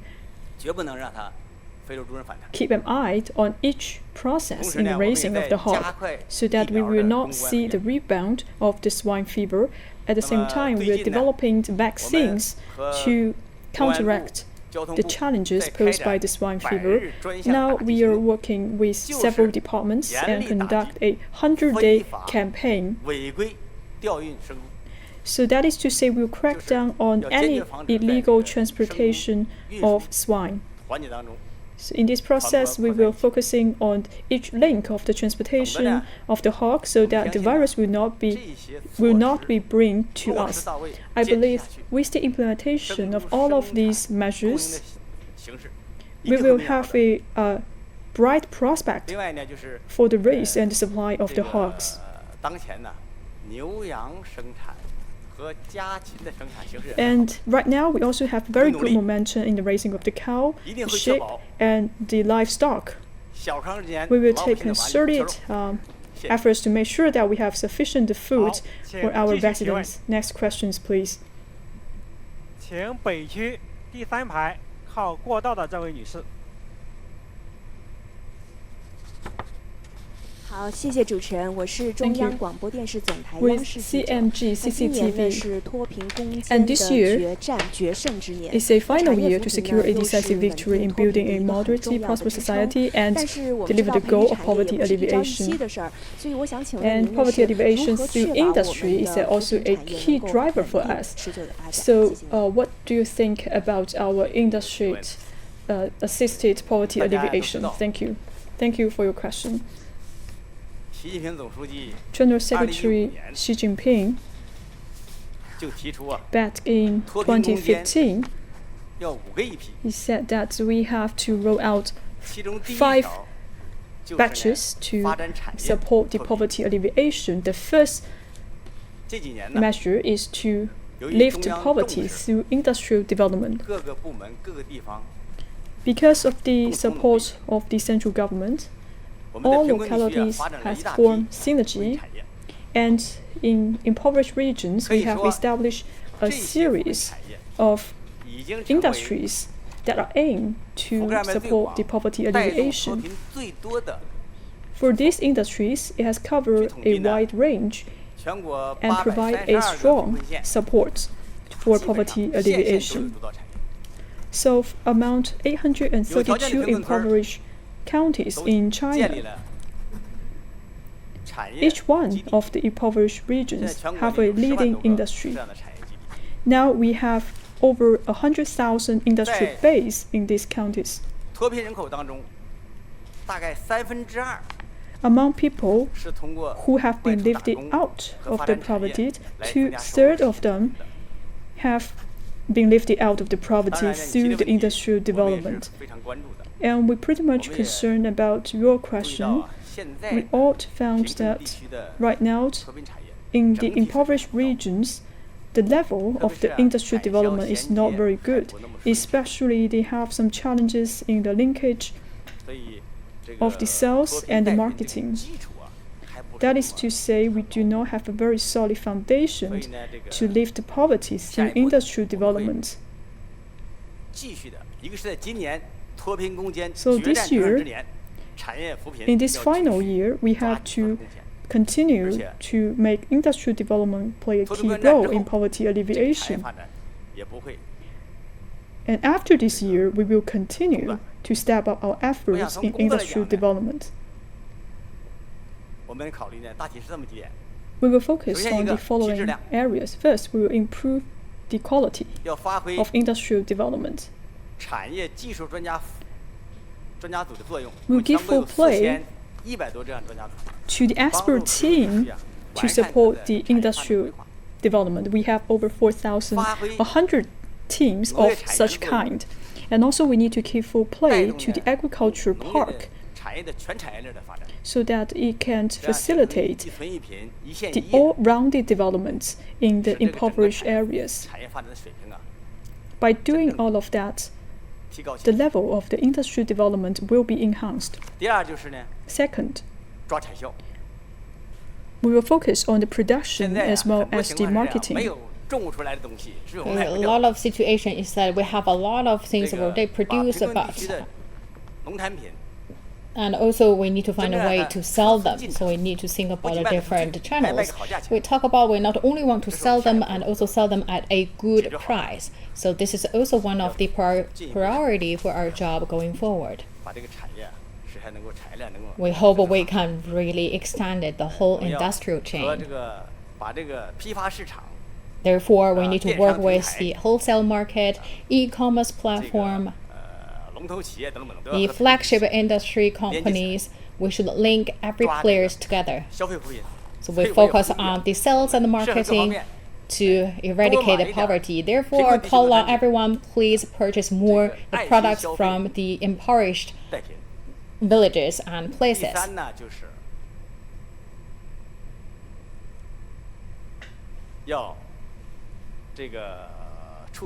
Third, I also would like to see a smooth cooperation in different links or between different stages, which means that the poverty elimination and the rural vitalization should work seamlessly together. So, which means that we will always see a sustainable prosperity for the industrial development, not only limited to poverty alleviation. And fourth, we talk about the farmers. We talk about we would like to let all these group of people, especially farmers in poverty, to enjoy prosperity, a good life. So we should also leverage the role of the cooperatives.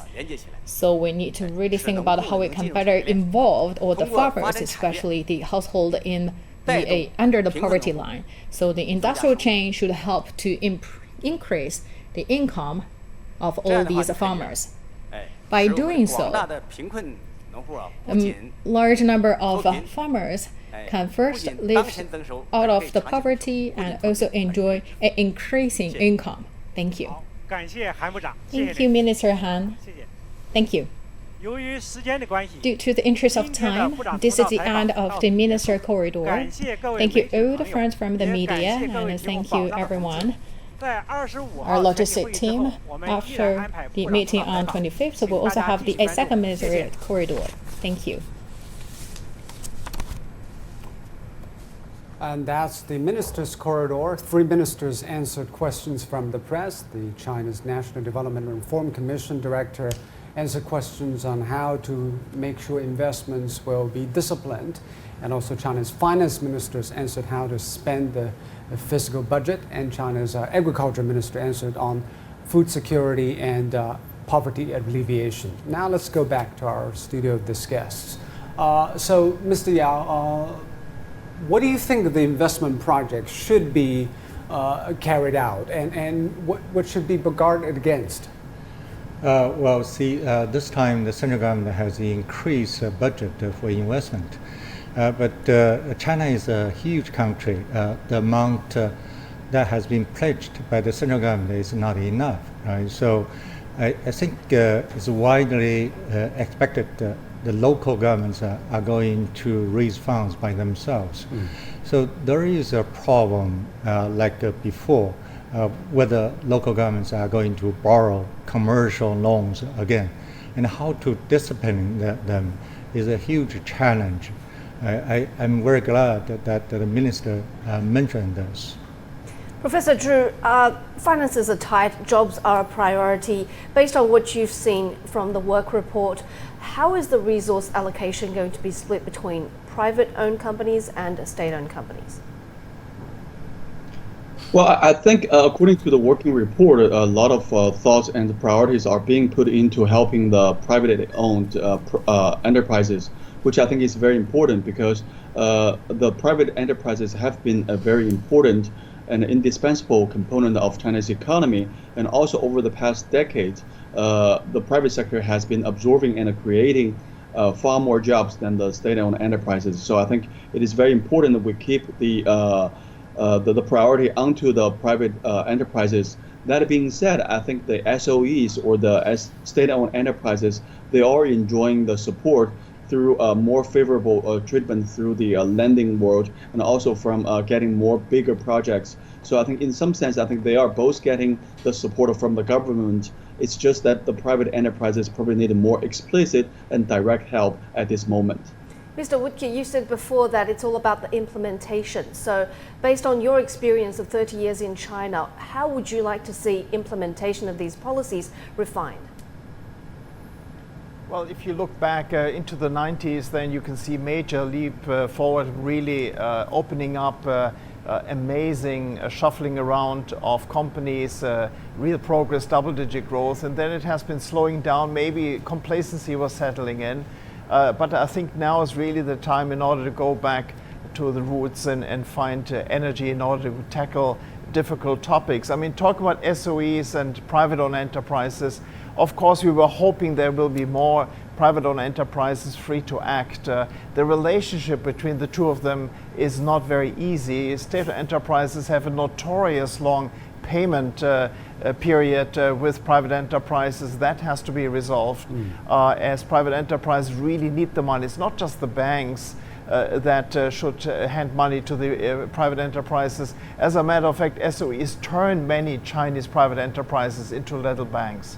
I hope officials are watching this. All right, in the work report, Premier Li said that China will fully and faithfully implement the policy of one country, two systems with a high degree of autonomy for both Hong Kong and Macau. We will establish sound legal systems and enforcement mechanisms for safeguarding national security in the two special administrative regions and see that the governments of the two regions fulfill their constitutional responsibilities.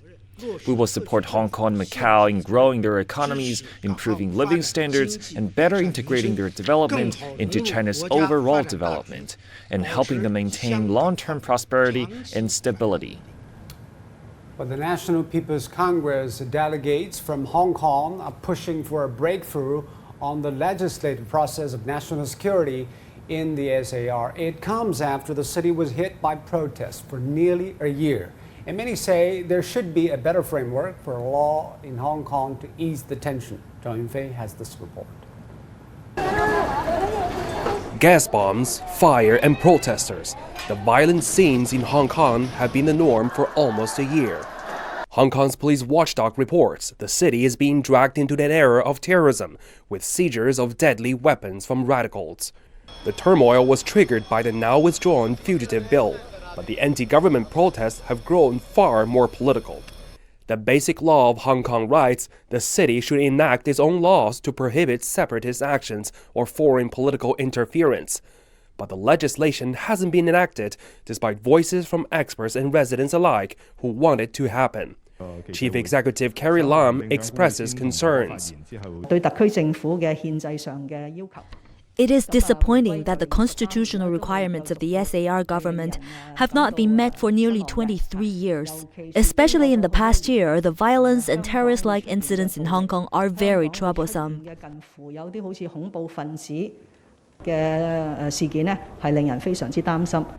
One expert says legislative protection in Hong Kong is desperately needed. It's actually the obligation of all Chinese people to safeguard national sovereignty and the territorial integrity. But as we know, actually there are some different voices in Hong Kong.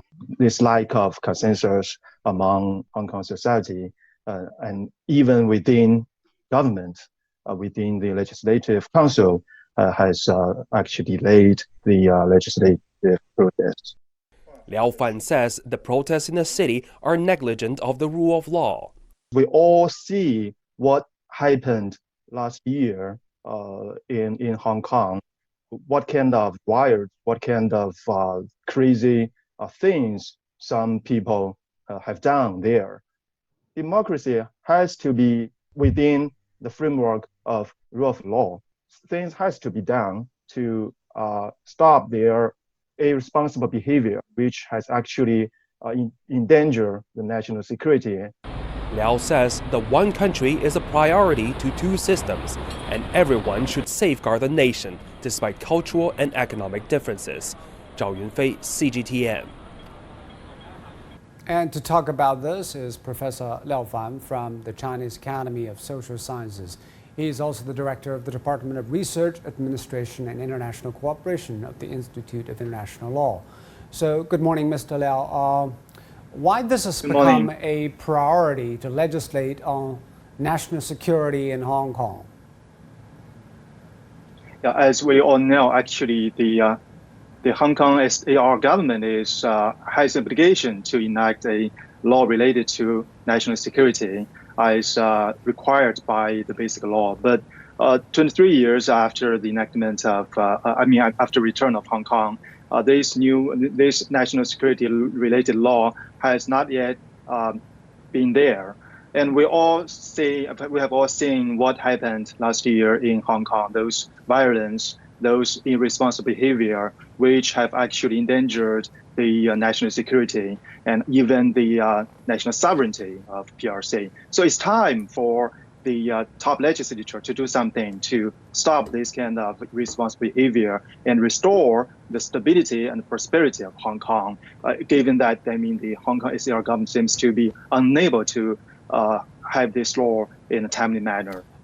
But Mr. Liao, the reason that Hong Kong hasn't been able to legislate on national security because some resistance and opposition in Hong Kong society, that is still relevant. And what do you think will be the blowback when the National People's Congress legislate on that and make Hong Kong pass a law on that? In the short term, we will expect to see some kind of reaction on the part of the opposition camp and some of the protesters. That is guaranteed. But this is not this should not stop the top legislature from doing what they should do, because we just cannot let the situation as last year to continue forever, which is not only a threat to the stability and prosperity of Hong Kong, but also a mark of the authority of the Hong Kong SAR government, as well as the authority of the central government. All right. Thank you, Mr. Liao. All right, let's get more on people's reactions to the two sessions, especially this morning's opening of the MPC, and go live to our reporter Omar Khan in the southern city of Guangzhou. Hey there, Omar. So Chinese Premier Li Keqiang delivered a report on the government's work this morning. It's the shortest ever in a 40 years history at 9,500 words. What issues are people there most concerned about?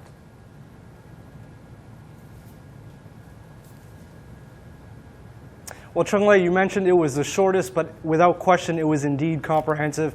You heard the Premier outline the work that has been accomplished or completed by the government over the past year, and of course, the first few months of this year. Of course, the theme of his delivery there is heavily focused on how China has responded to COVID-19, to the situation in the country and combating this virus. And another part, you could say, was heavily focused on bringing the economy back up to par, back up to where the government expects it to be going forward. Now, over the past few days, last week, we spoke to people throughout the city of Guangzhou, and there were a few points that connected with that work report delivered by the Premier. Of course, unemployment and employment, major issues.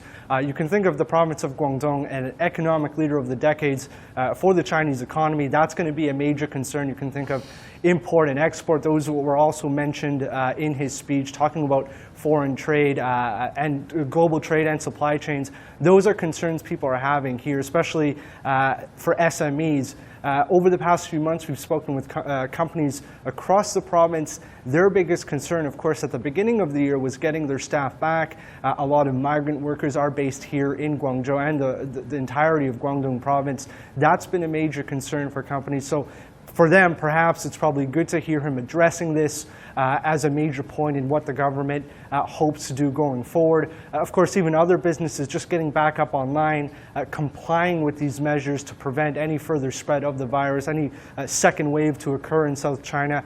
That's probably going to be something that's being welcomed. We can see over the past couple months, I could say, things, at least in Guangzhou and in Shenzhen, where I've been around, the situation is getting a lot better. And just at the end there in the corridor, we heard the finance minister taking a question from a reporter from Guangdong in terms of financial support. You could look also at the Guangdong Free Trade Zone. Over the past few months, financial institutions have been encouraged to give out funding at an expedited rate. Assessments have been made on companies operating in that FTZ to see their financial situation.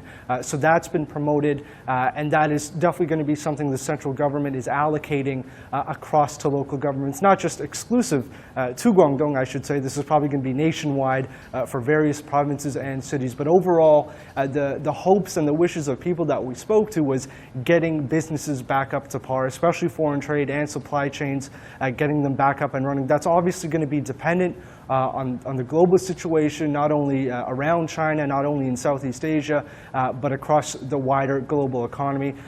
We did speak to some other people saying that they do hope there is a sort of focus on the issue of wildlife. That was mentioned throughout his speech, that yes, there will be more controls, more clearer guidelines on controlling that situation and avoiding any future similar pandemics, similar virus being spread. Heard from parents hoping their kids can go back to school in a safe environment. That was obviously something he also did mention. Like I said, it was a very comprehensive work report. He spoke on so many factors, but essentially the message was getting every part of China, getting the entire country back up on track. Now, obviously, this work report looking forward is going to take time for those sort of implementation, those impacts to be felt, not only in Guangdong, but the wider parts of the country. Thanks so much for that, Omar. For sure, these unemployment, trade are all pertinent issues for the economic powerhouse that is Guangdong. Well, this year's two sessions is also expected to focus on China's foreign policy, and relations with Europe are an important part of that. CGTN Europe brings us this special presentation on bilateral ties. France is looking for news about future opportunities for closer ties. Last year, France and China signed trade deals worth $15 billion. This year, with the pandemic, they're looking for opportunities to contain its impact on bilateral trade. Hello from London, a global financial centre looking east, because China is a fast-growing export destination for UK services and goods, from Scotch whisky to aerospace and auto components, from green energy to education. As the UK grapples with the fallout from the coronavirus, plus its departure from the EU, those trade ties become all the more important. People in Serbia are most interested in Beijing's economic achievements. How did China succeed in elevating so many out of poverty? Are there lessons that Serbia can borrow? And as China has extended help to Serbia to tackle the coronavirus, how will bilateral ties develop in the post-pandemic era? As two of the world's largest traders, business is the backbone of the relationship between Europe and China. Last year, that trade relationship was worth almost $690 billion. As you can see, the vast majority of that was in goods rather than services. It means the EU is China's #1 trading partner, while on the other hand, only the United States is a bigger partner for Europe. Tourism is another key part of the relationship. As China becomes more of a consumer economy, tourism is one sector that's benefiting. In 2018, there were more than 14 million outbound trips from China to Europe. Now, the UK, Germany and France, perhaps unsurprisingly, remain popular destinations. But have a look at this. Countries like Croatia, Estonia and Hungary also witnessing rapid double-digit growth. Now walk around any major European university and you're likely to see Chinese students. The top destination in Europe is the United Kingdom, which of course left the EU in January this year. The figures show it has 120,000 Chinese students, one that's risen over 34% in the last 5 years. Supply chain disruptions as a result of the coronavirus pandemic have highlighted the importance of globalized transport. The trade ties between China and Europe are as old as the Silk Road. As Tony Waterman now reports, enhanced connectivity has injected new life into the ancient but evolving trading relationship. For decades, Liège Airport in Belgium built its reputation as a cargo hub. Food, medicines, racehorses, even stem cells. You name it, it lands here. Planes arrive from around the world, but it's China which is the airport's biggest client by volume. A 5-minute drive from the airport, there's another link in the BRI network. Freight trains like this one, carrying up to 40 containers, rumble through here every week. It's a direct line between Liège and the central Chinese city of Jiangzhou. Service started 2 years ago, and Managing Director Olivier Ia expects business to triple in the coming years. We should be able to have 6 trains per week going and coming from China. Liège is important in the logistics because from Liège you can reach every European country. China is already Europe's second largest trading partner. Experts say the BRI could further boost trade by easing bottlenecks and driving down prices. After all, these planes and trains don't travel back to China empty. Tony Waterman, CGTN, Liège.